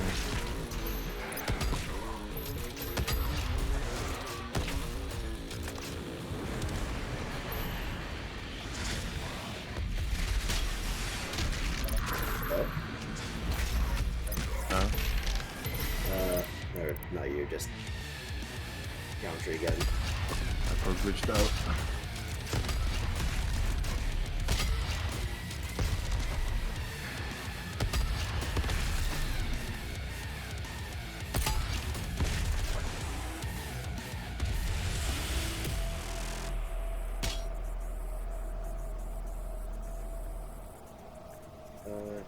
fine. I should finish this quiz instead of sitting here and distracting myself. Let's see, I got a quiz. See, but it's not even a quiz for real. It's a game of what is it? It's a scavenger hunt of look between the notes and put the answer down. Oh, so it's a language class. Not even it's a graphic novel course that I took on my own accord because I was like, I dig oh, it. I'd get to read comics, and then the comics weren't comics. I was reading the comic version of To Kill a Mockingbird. I'm over here. I'm reading biographies in the form of a graphic novel. First thing the guy said when he was introducing the course was like, "Oh, we're not going to be reading all the superhero stuff because that person don't even like the lesson." I was like, "Nah."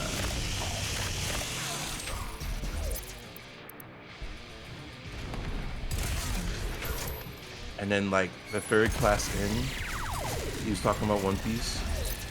Wow. So, I I don't know what he likes.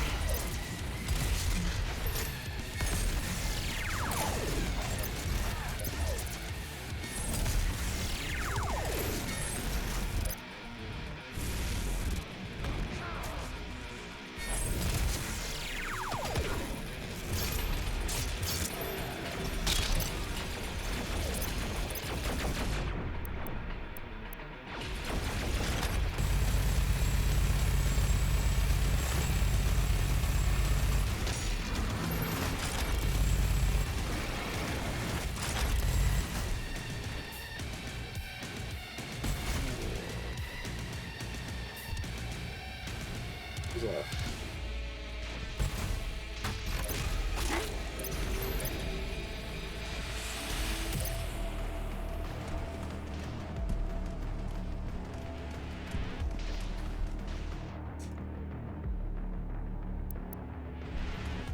And then, like, on Scarlet and Violet specifically, it's really weird.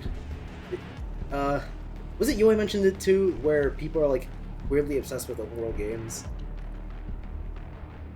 I don't remember. Probably not then, because it was pretty recent.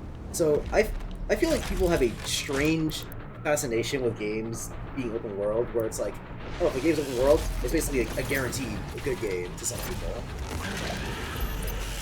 Or to a lot of people, really. Like, you remember the age, like, I want to say, it's 2023, goddamn. An amount of years ago, when, like, Skyrim was still, like, really popular, and basically people were like, oh yeah, if it's like Skyrim, then it's good. And Skyrim's an open world game, so it's got to be open world. If it's an open world game, then it's good. You know? If you don't, I mean, unless you don't. No, I mean, no, I get what you mean. Like, there was a craze for Skyrim. So, yeah, people definitely had a fascination with open world games for some reason. And, like, at first I felt like maybe it went away eventually because people realized Skyrim wasn't all that good. But then I guess Breath of the Wild did something to people because, back in the spits, I guess. Don't know what it did. What the fuck? Alright. I got the Ganon 3 times, and I still don't know what the whole hype behind Breath of the Wild was. It's just I don't a even very know where good I game. stand on the game. I feel like it was a cool experience. See, and that's my thing. I'll always call Breath of the Wild a fun game, but it's not a good game. Because, like, one of the defining things of Breath of the Wild is that, like, oh, the puzzles aren't, linear. You can figure out whatever solution you want to them. Or not whatever solution, but, like, for the most part, puzzles have very loose solutions to them. And a lot of people are like, oh, that's a good thing about the game. Oh, fuck you. But I don't consider that to be the case at all, because if you make a puzzle too flexible, then you run the risk of making it too easy, to the point where it's not a puzzle anymore, just a thing you did. And my best example of this, and I'm really glad that I did this in my own playthrough, because otherwise I wouldn't remember it as well, is, so there was this one shrine where the game wanted you to find out some way to get past these, like, pillars of fire, Fuck you too. The game wanted you to figure out some way past these like pillars of fire, and at that point in the game, I already had the fully upgraded heat suit, so I didn't bother figuring out a way past the fire. I just put the heat suit on and walked through it. And so it's like, would someone still make the, oh, you found out your own solution, so therefore it's good argument? Because I wouldn't say that's good. That shit was boring as hell. And so then, the more you talk about the, oh, well, you know, make your own solutions and all that, you get dangerously close to the make your own fun answer, which, as we all know, is stupid and bullshit.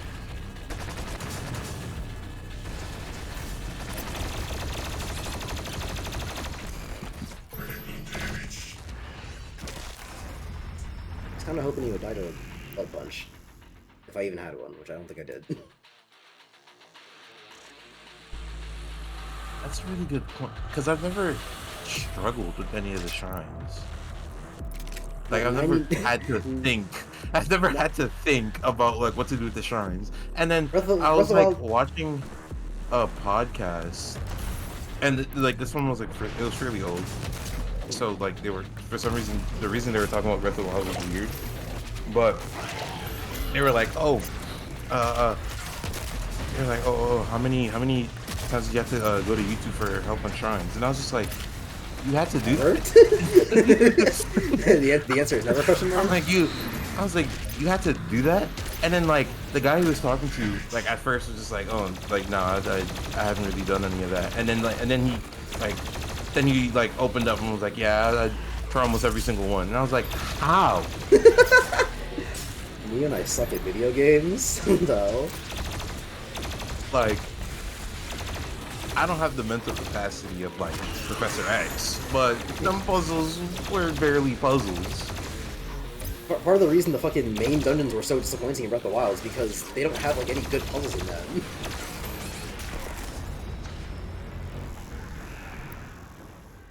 The the wind one is insultingly easy, and like the hardest it'll get is the camel, where it's like you have to make electrical currents. But even then, it's basically just, hey, do you know what a line is? If so, congratulations. Oh, side tangent. Oh, you haven't played Frontiers yet. It probably shouldn't matter. There's a puzzle, I think like on the first like world, and I remember I was struggling on that for an hour because I don't even know how to explain it.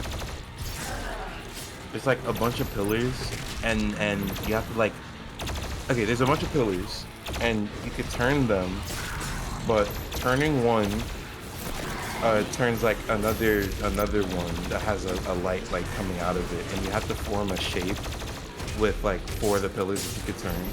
And I had a problem for like an hour because I was just like, how the hell do I line these up so that it works? And even now I can't explain how I did it because I was kind of just like frantically moving my joystick to see if I could like break the game, which I think I did. But I don't remember like looking up and seeing like how anyone else figured out that issue, because for the life of me, if I'm like, the only game I'll ever look up like for help and like solutions for like any puzzle is like Uncharted. And even then, when I was playing it, I was like a wee little boy that couldn't think, so I had to. But like, I was struggling really hard with that puzzle, and I don't know, I think it wasn't that hard. It wasn't that hard of a puzzle, but I was struggling with it. But for the life of me, I was not looking anything up. So if you're looking up things for puzzles, oh no. Yeah, like if you're playing like DMC or something and they got you doing one of them puzzles where it's like, I don't want to do this, I just want to play the action game, it's like, alright, fine, look it up, I guess. But like, if you're playing a game that's about the puzzles and you're looking up puzzles, like, what are you doing? Come on. Well, why are you even playing the game for real? Now granted, it's not like an absolute, because sometimes there are just puzzle games that have like the most obtuse puzzles in the world. Yeah, I've never got there. No puzzles. Who was out here playing Metal Gear Solid being like, oh yeah, of course, you have to put your controller in the second slot. That sounds like some, like, insanity. I was... Metal Gear Solid That was is the a thing. very How do strange people think or like discover things when the internet wasn't as prominent as it is now? I have no idea. I have no idea how people like discovered and tracked down glitches in the olden days. Yeah, like How do people do there was a speedruns glitch before in the this internet? game? Were all speedruns glitches before the internet? Probably. It's like Either you can't. that or like somebody found the glitch and was like quiet about it. Well, because like even then, even if you find the glitch, that doesn't necessarily mean you're going to be able to recreate it. You could find the glitch and have no idea how it happened, and then you're spending the entire rest of your life trying to figure out how this happened, and then the internet gets invented, and you're like, oh, this is my life then. Which, yeah, that's the thing I think about with the internet a lot of the time. It's like anyone who is like around the age before the internet has to do things that like are simple to us now. They feel like they waste their lives. Because like you're a kid in the '80s and you're like, damn, I just figured out how to beat the original Breath of the Wild. The original Zelda all by myself. I mean, technically it's Breath of the Wild, but you're a kid in the '80s and you're like, I figured out how to beat the original Legend of Zelda all by myself, and the internet gets invented. People upload the answers online. I guess it depends on how you look at it. I mean, yeah, because there are some people who are like, I figured that out by myself. I didn't need no internet. And then there are people who are like, damn, I could have looked up the answer if I had been born a couple of years later. Alright, whatever game. I should definitely be using my flame belch more, because if they're gonna spam copy of gargoyles, then I should definitely just always have it on deck. Was that not two blood punches? What the...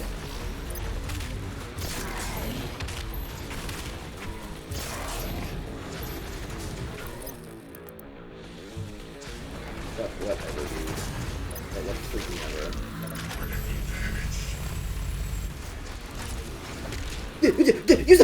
What the fuck? Oh, I don't get this game. People will literally be in my sight, flashing orange. Nothing. Metal Gear Solid literally tell you to do that in the game. Oh, do they? I guess I never checked the codec. When I got to the Psychomantis fight, because of cultural osmosis, I just knew to use the second controller thing. So I didn't even bother using the codec.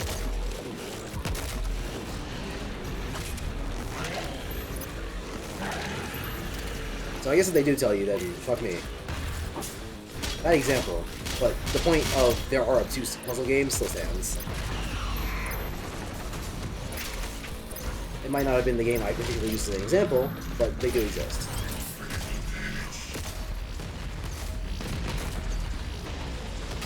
How did you find out fighting game combos? that too. Like, people be like, oh, it's just a lab or whatever, but like, I'd be stuck. I'd be stuck in the training. And this is like, even like, not even just talking about the internet, just before fighting games were on consoles, niggas had to spend all their quarters in the arcade being like, alright, now I figure out how this combo works.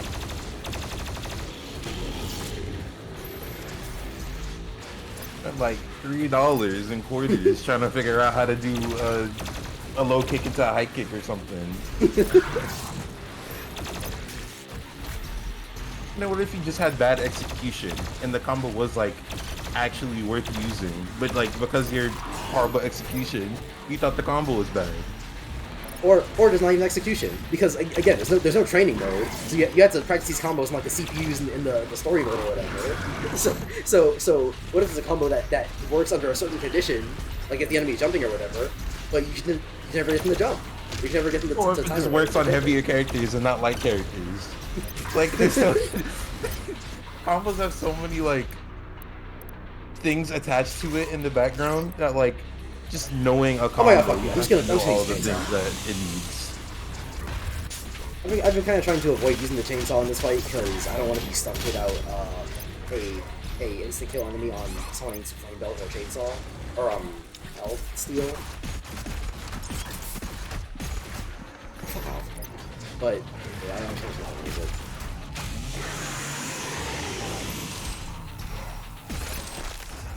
Fuck me.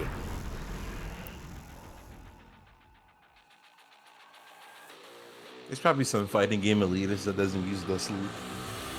Or like or like at least try to get help on combos. I mean, fucking Tekken 7 players, they couldn't do anything in the lab because they had to fucking put the training mode, or not the training mode, they had to put move stats in the fucking DLC post game. That's still so crazy to me that fucking the training mode is DLC, or the stats are DLC. You want to be good at the game, you gotta pay up. And that's like cash money.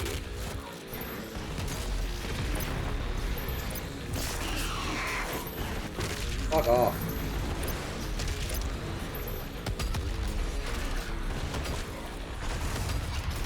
I already fucked it up. I was supposed to save my second blood punch for Doom Hunter, but I did not.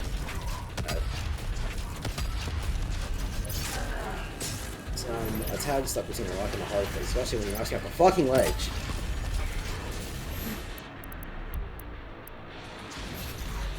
Paladin's coming with a new character. Nice. And it looks like it's a copy and paste of Overwatch's new character, Ramatra. Oh yeah, Ramatra does exist. Yeah, and then I think I went in the comment section of the video and like people were like, "Oh, why still play Paladins if Overwatch is free now?" And before I would argue, I'd be like, "Well, Paladins has," but then it's just like, I don't know. I can't be a Paladins apologist anymore. Like, I mean, I just think Paladins is a better game. That's the one thing they had, huh? I just think Paladins is a better game. I mean, okay, yeah, but no one's gonna give it the time of day if most of the characters can be seen as carbon copies of characters in Overwatch. No matter how you can make a build for them and change how they play. No one's giving it the time of day if all they hear about it is it's a Walmart version of Overwatch. Otherwise known, due to popular YouTuber VTuber God, as Overwatch for 4 people. And then, what is it? With Overwatch being free now, and it just being more popular, people are not gonna opt to play Paladins. Yeah. He's gonna go, well, all my friends are playing Overwatch, so... Unless they have a prepaid phone, unless they fix that issue, then I guess the joke is outdated. I mean, hey, Paladins Mobile, it'll save the game. Paladins Mobile, like... The fuck? Where'd my second blood punch go? I had Paladins Mobile downloaded for the skin, and only the skin. Ah, he would have been dead if I had a second blood punch! I'm starting to get a little bit frustrated, because it feels like some of these deaths have not been my fault. I definitely had 2 blood punches, right? I'm not crazy.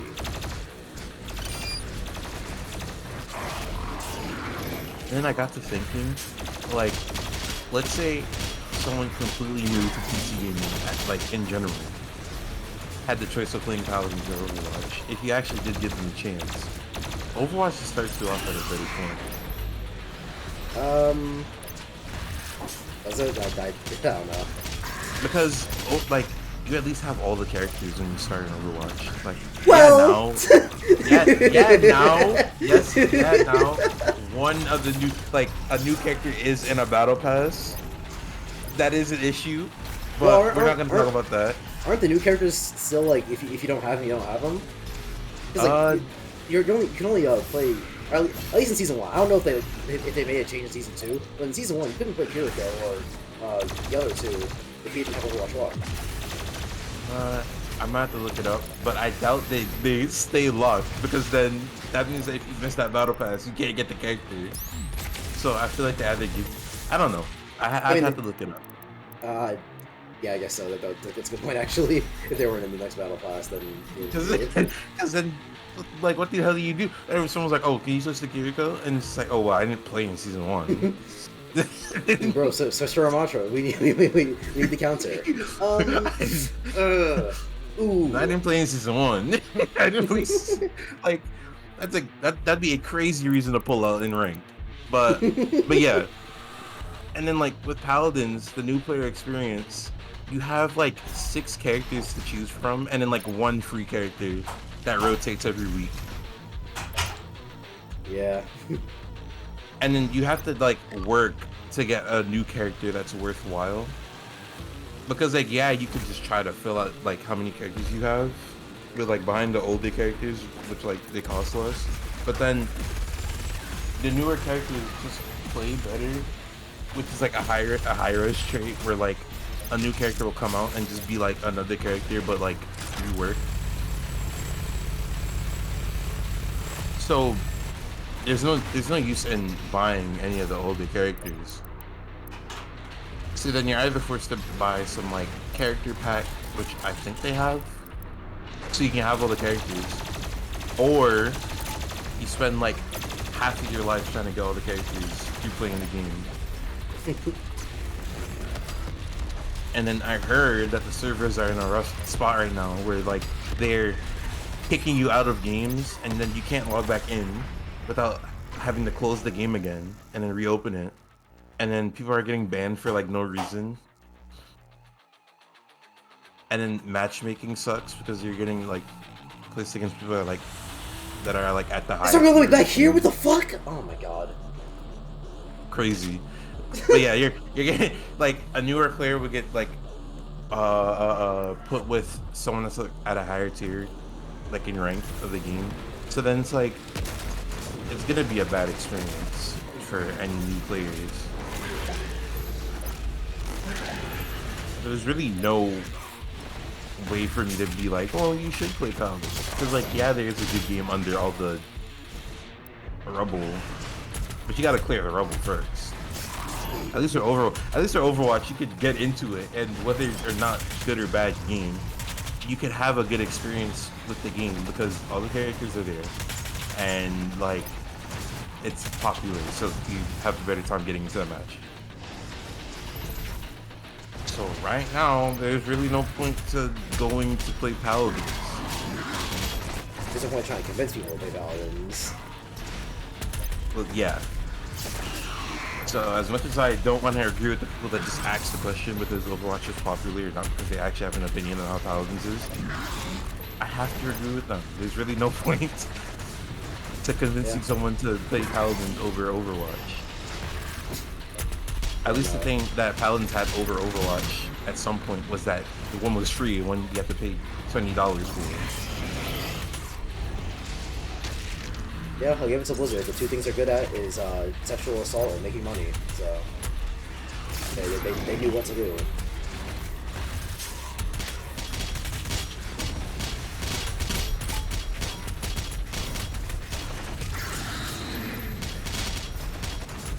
You don't know what to do. New characters are put into a battle pass. I mean, it's clearly it's working for them because if it wasn't financially stable, they would not have done it or stuck with it. I mean, because it's a battle pass. People buy battle passes without like thinking about it, you know? Yeah, because Fortnite did it. So okay, but they're the only good game to actually like. It's crazy. It's crazy, but like they made battle passes popular, and they were the only ones to do it correctly. They give you fairly like actually decent rewards. They give you enough V-Bucks so that if you don't buy anything from the shop, it's self-sufficient. So now you can just buy the battle pass again. And then sometimes it gives you enough like you have some left over. So if you are a hoarder, you could get another skin from just like having 2 battle passes.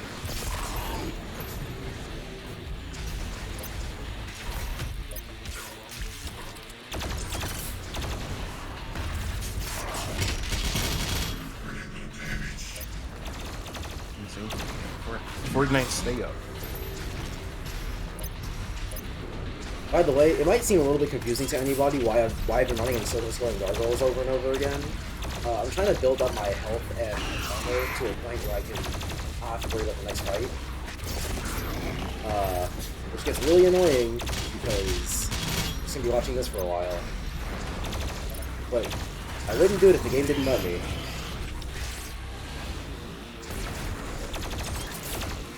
Or if the next fight wasn't some old bullshit.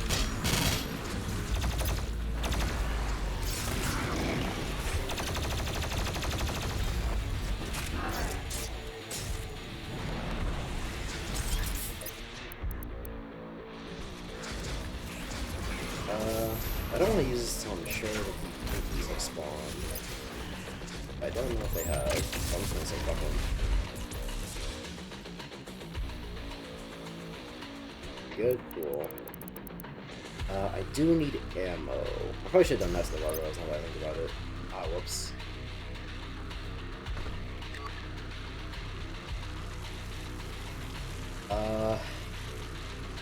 Do I just say fuck it and use the BFG again in here? Because this room does not look appealing. Oh, with the tentacles. Like, obviously this time I should have known that they were coming because I've been in here already. But like the first time, how the fuck is anyone supposed to know the tentacles are coming? And that they're surrounding you on all sides. Because did I miss fire? Of course I did. Sweet! Awesome! I love this game. I mean, that was entirely my fault. Because I definitely shot the BFG when I was not supposed to. However, I don't know why it automatically switched to the BFG. Why the game can automatically switch to the BFG at all is weird to me. Because it's like, it's your stick weapon. Why would you ever want to quick switch to it?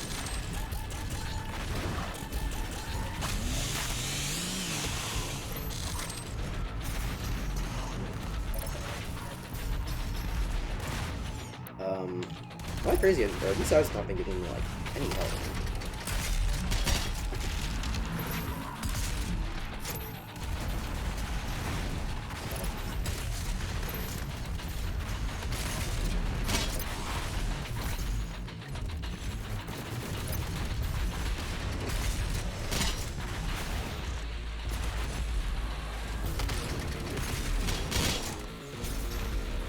Listen, guys, if Doom Eternal wants to spawn these stupid fucking enemies and call them resource farms, then I'm going to use them as resource farms.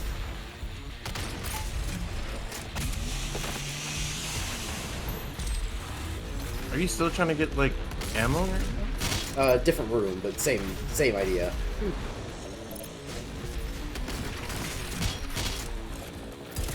This is an insane gameplay loop.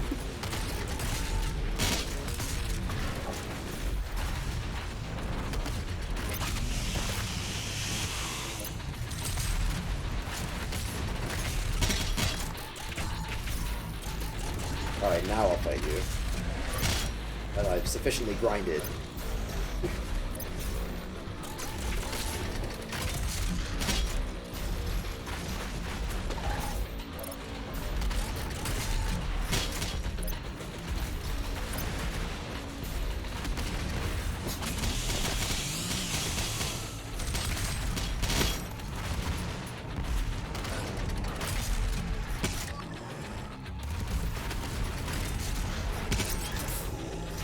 Cool, he's dead. Unfortunately, I am now an entire BFG ammo short, so it's not good. Oh, I am at full armor. That's cool.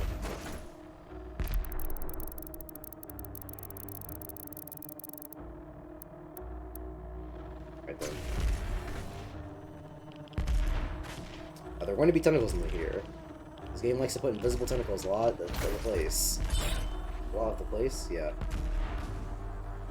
Well, when I joined stream, like the first, like in the first 40 minutes, I scrolled up in chat and I saw that Chris was in here. Yeah. How long was that for? Like 2 seconds. He joined to say he joined to say the things that you saw in chat, and that was it. Insane. Hey, nothing like friends supporting friends.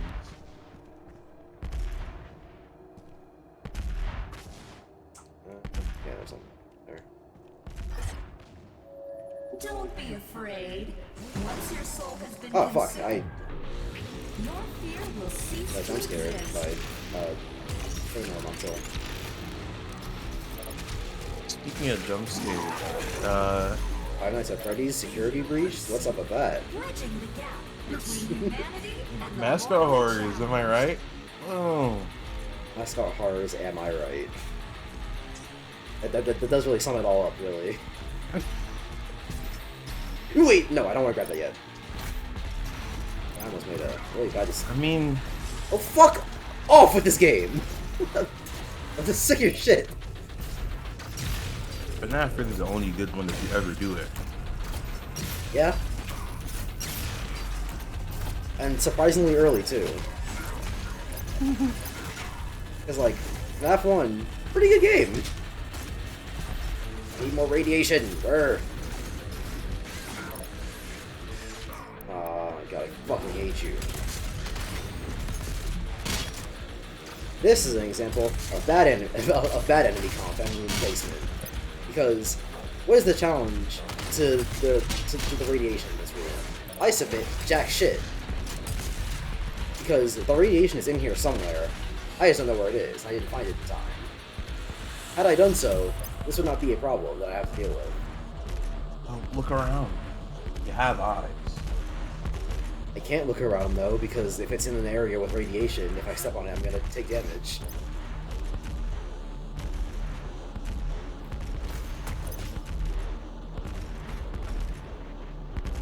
Oh, hey, there's a red key.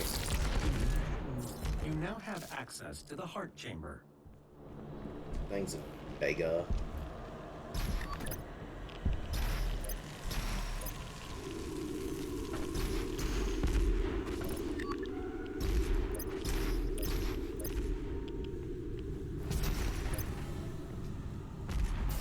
I'm stupid. This is the wrong way.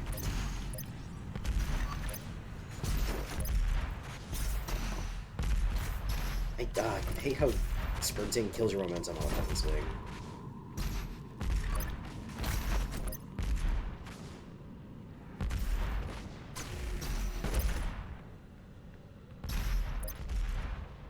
That's what I want. Not that I particularly need it. It's only Age Shield, 25 health, but it is particularly useful. Not gonna be coming back here.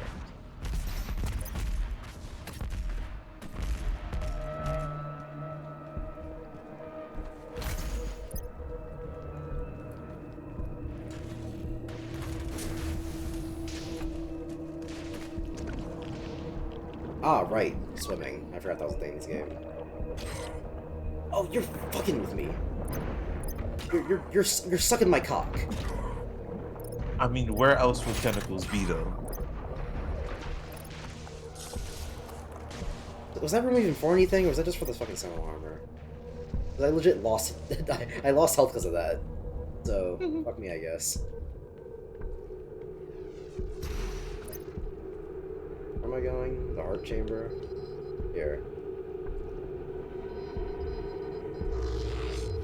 No way, I have the key. You just have to get out. How do I do that? Did I go over I my... wish there was a way for me to get my Dead Cells data onto my computer. Same. Because I don't want to remote play it.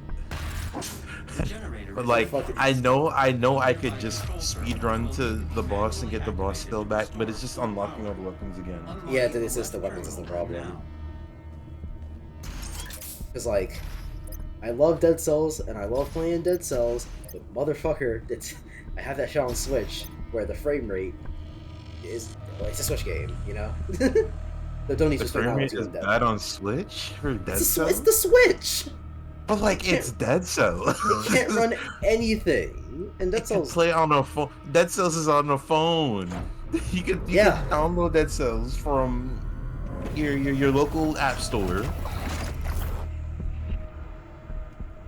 And on the Switch, it's having problems running. This is insane. The Switch is literally terrible. Which is why it's so... You know what? Hey, this is a topic for talking. It's why it's some old bullshit that Breath of the Wild is gonna be... Breath of the Wild 2 is gonna be $70. You'll need to find an alternate route. Because, like, $70? games for a being 70 in general. I mean, okay, I understand it because inflation and all that, it had to happen eventually, right? It's like with Pokemon and how, you know, you weren't going to be able to catch them all forever. I knew it was coming. The way they did in Sword and Shield was, you know, stupid, but I knew it had to happen eventually. But, like, Switch games being $70? It's like, the hardware is terrible. They didn't even spend that much making the game. Especially in Breath of the Wild's case, because it's a sequel. Y'all are literally reusing assets. What we can do for you. Ask what you can do for us. They need to port Splatoon 3 onto PC. Then we're talking a $90 game, because the amount of time I put into that. And, like, I've heard some people make the argument for, like, oh, Breath of the Wild should be $70, because, like, even though graphically it's Nintendo, even though We'll be arguing game prices. no, you got to hear this one. So people be like, oh yeah, even though like graphically and hardware wise it's Nintendo, like they make good games, so the $70 is for the quality of the game. But that's a retarded argument for two reasons. A, you can't know the quality of the game until you play it, asshole. So so you can't say it's a $70 game if you haven't played. The trailer. Which I don't get, because half of the trailers still have frame drops in it. Yeah. Like, if people gloss over it, or like, do they think, oh, maybe my internet was bugging out for this specific second of the That's what I used to think until it happened for Pokemon. Then I was like, oh no, it's just the game. I think it just happens too often. It happens way too often.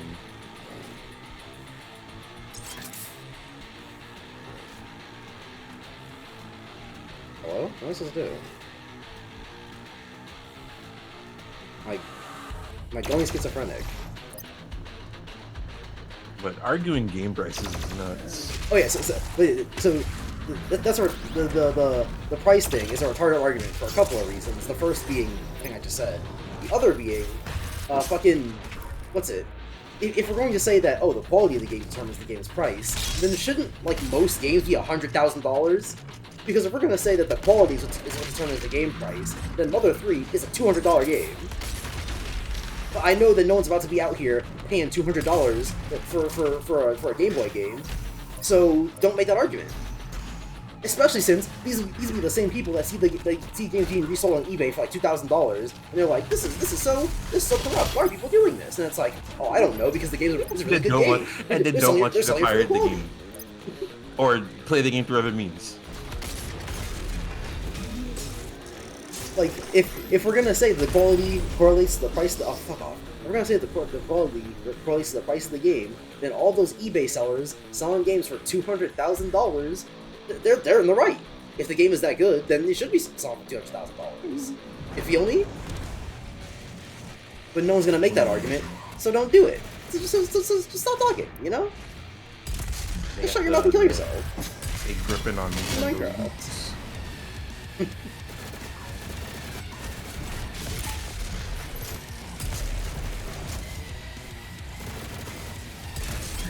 Where's that buff totem?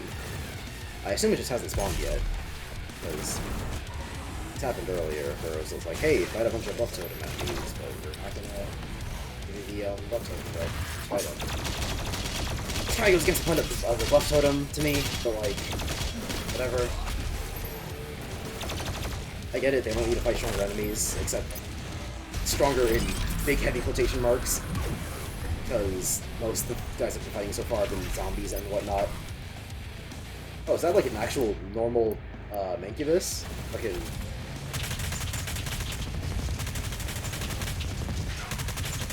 Anything new here? Ooh, I am. Oh, hey, he died.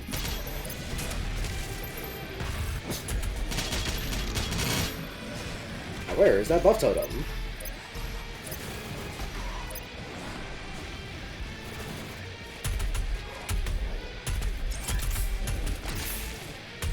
The problem with zombies is that I never know how many I'm supposed to defeat until the game wants you to progress, because... oh, here it is. Because sometimes zombies are shitter enemies that don't do anything for the demon counter, and sometimes you have to kill them to then to fight. It's like, what the fuck?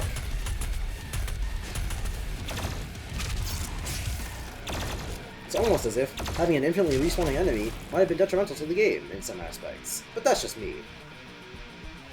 You know, who am I for real? Did you see Ant-Man? Nope. I'm pretty much done with the MCU. The last time I'm gonna watch is Guardians, probably, and that's it. It was okay. That's all I have to say about it. I've heard not great things. Well, what did you hear? Because my main issues were just like, I would say like petty stuff, but I feel like it could be rated, like, there's certain things that I feel like it could be rated different. At least like in the beginning. Well, one of them was that like they kind of just say piss on it for all the other rules established in Ant-Man and Ant-Man 2. Like the fact that the quantum realm is nothing. I wouldn't know about that. Wait, did you not watch them? I didn't watch. I barely remembered the first Ant-Man, and I did not watch 2 because people were like, "Oh, it's garbage." Well, that would and like explain I why you didn't liked it actually better have then. interest in, huh? I said that would probably explain why you liked it better then, because most of the problems I've heard about for Quantumania are just that like it says fuck it's up to Ant-Man. Which, granted, even Ant-Man said fuck it's to Ant-Man, because in the movie they were like, oh, you're not like becoming smaller per se, you're just like condensing your particles, which is why you still can punch at the same strength and all that. But then like he'll stand on someone's shoulder and it's like, well, if he still weighs the same, then shouldn't he be like breaking their shoulder right now?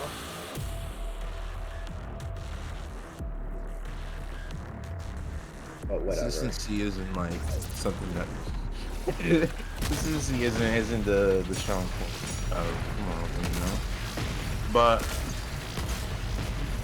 But yeah, my issues were just like petty issues that I would just change. Like, this is something that appeared in the trailer. The mom that was in the quantum realm or whatever, they made a thing to send signals to the quantum realm, and then in the trailer she's like, oh, turn it off or whatever. But then like throughout the beginning of the movie, like I don't know if it's like happened like in the other, like in the sequel or not, but like I think a consistent thing was like, oh, they're asking her like what happened in the quantum realm, and like she would just never answer the question. She'd just be like, oh, I don't want to talk about it right now. Which like, yeah, I get it. I heard about that too, which is like, you know, at first you think, oh, she doesn't want to talk about it because it's traumatic. Okay, whatever. But then you find out that's why I was like, okay, I'll excuse it if it was that traumatic of an experience. But then you find out that there's like some crazy nigga down there. It's like, why didn't you say anything? This is like there was a whole like Thanos level villain down there, and you aren't talking about it at all. And like the whole traumatic thing, I was like, okay, well, I was like, okay, if they entered the quantum realm and like she is so scared beyond like comprehension, like she's crippling scared to the point where she doesn't want to move just from being in the quantum realm, then I'm like, okay, it was that much of a traumatic experience. But no, she was just down there running away from villain. So you could have said something. There's a whole villain chilling up in the quantum realm, and you're leaving out information because what? Word for word, she said, I just didn't want to talk about it. No, it wasn't even traumatic for real. I just wasn't feeling it. Huh? I just didn't want to talk about it. That's your reason? So like, there's that. That was like, pretty annoying. And then like, there's problems with the climax that I would just change, which was like, do you care? You're not gonna see it, right? No.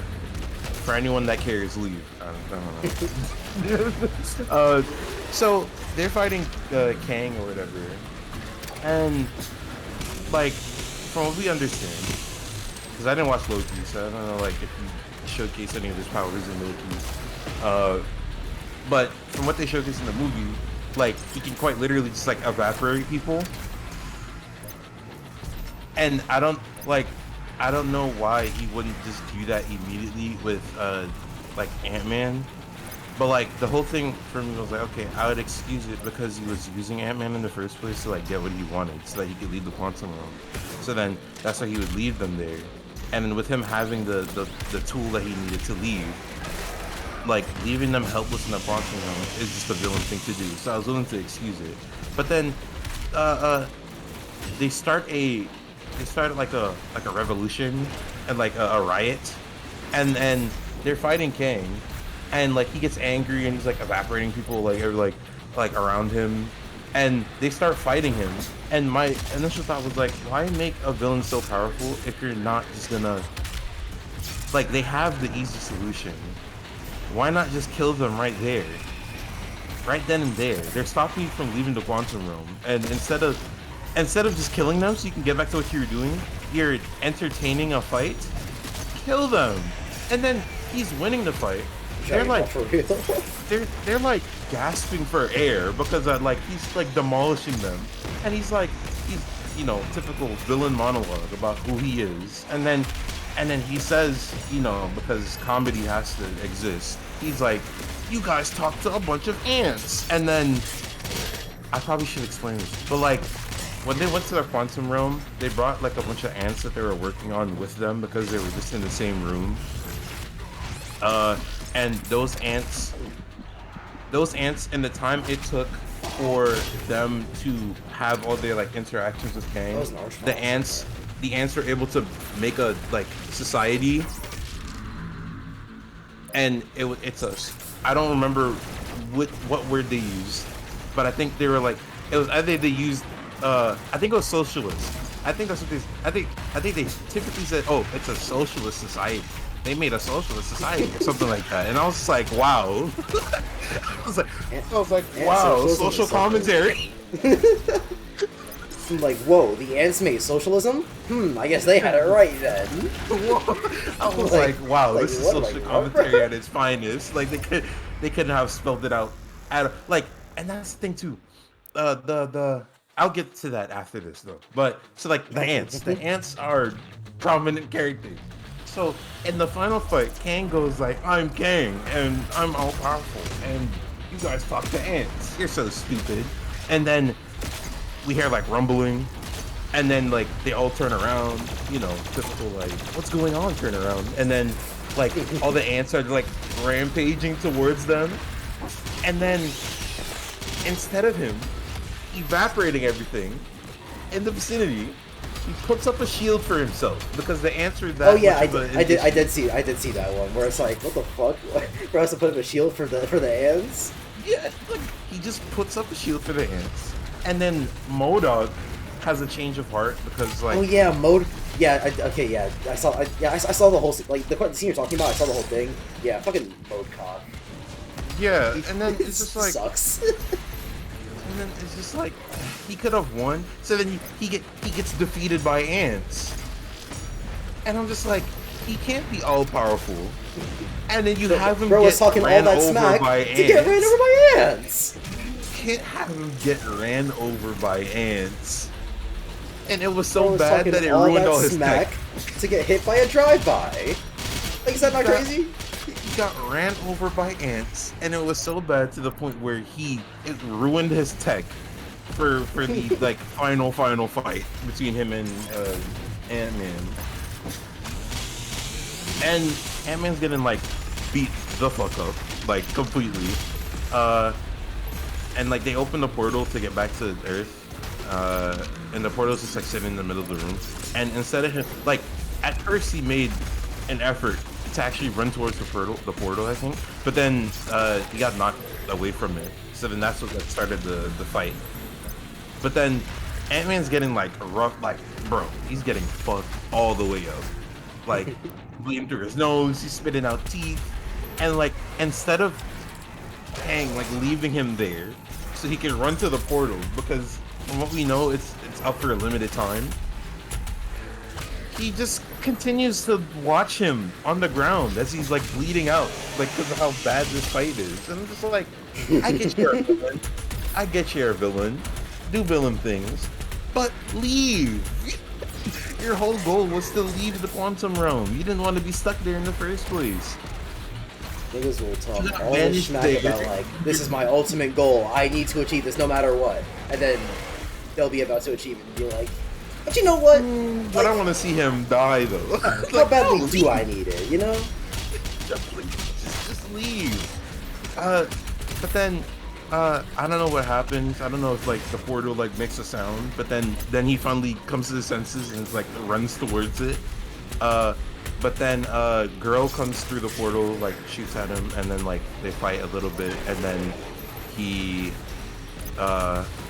they knock him towards the core of whatever the thing is to get out the quantum realm, and then they destroy it with him next to it, and then like he quote unquote dies, because you know, Kang will be back. That's like I don't know. Kang will be back in Avengers 6, 4, whatever. And Kang Dynasty, in the Kang Dynasty. which I'm not really paying. Which attention to. something that I've been wondering with all this Kang stuff that's been going on, like, is like, how is anyone supposed to care about Kang when the two versions we've been introduced to so far have died or lost in some major capacity? If this is supposed to be the next villain of the Avengers, why does he keep getting washed? When he shouldn't be. He shouldn't be getting washed. Like, in these situations, I'm like, okay, why couldn't you have killed them here? And then, like, there'd be an answer for it. So I was like, okay, that's somewhat good writing. Like, he wouldn't want to kill Janet because she had the core for his thing to leave the quantum realm. So that's why, instead of just evaporating her right there, he probably could have evaporated the core at the same time. So that's why he didn't do that to her. And then the reason why he wouldn't kill Ant-Man as soon as he saw him is because he needed Ant-Man to help him get the core. And then, like, the third time, villain stuff. You'd want to leave the hero in the quantum room to never be able to get out because you have the way to get out and not the hero, so it doesn't really matter. But by the way, when you were talking about the whole, like, villain should just do this thing when they don't thing, I was trying to think, I was like, that reminds me of an example that I can't remember right now. And then I remembered it, it's the Snyder Cut. Because in the original Justice League, like, they beat Steppenwolf, and then, you know, that's it, right? But in Snyder Cut, they, like, there's a portal open, and Darkseid's just, like, standing there, and, like, this is after they kill Steppenwolf right in front of him. So Darkseid knows that the Justice League is a problem. But then he just doesn't do anything. Because Darkseid literally has Omega the Justice League lasers is right there that are undodgeable, and they kill the first person that he'd be looking at for real, but then he just doesn't do anything.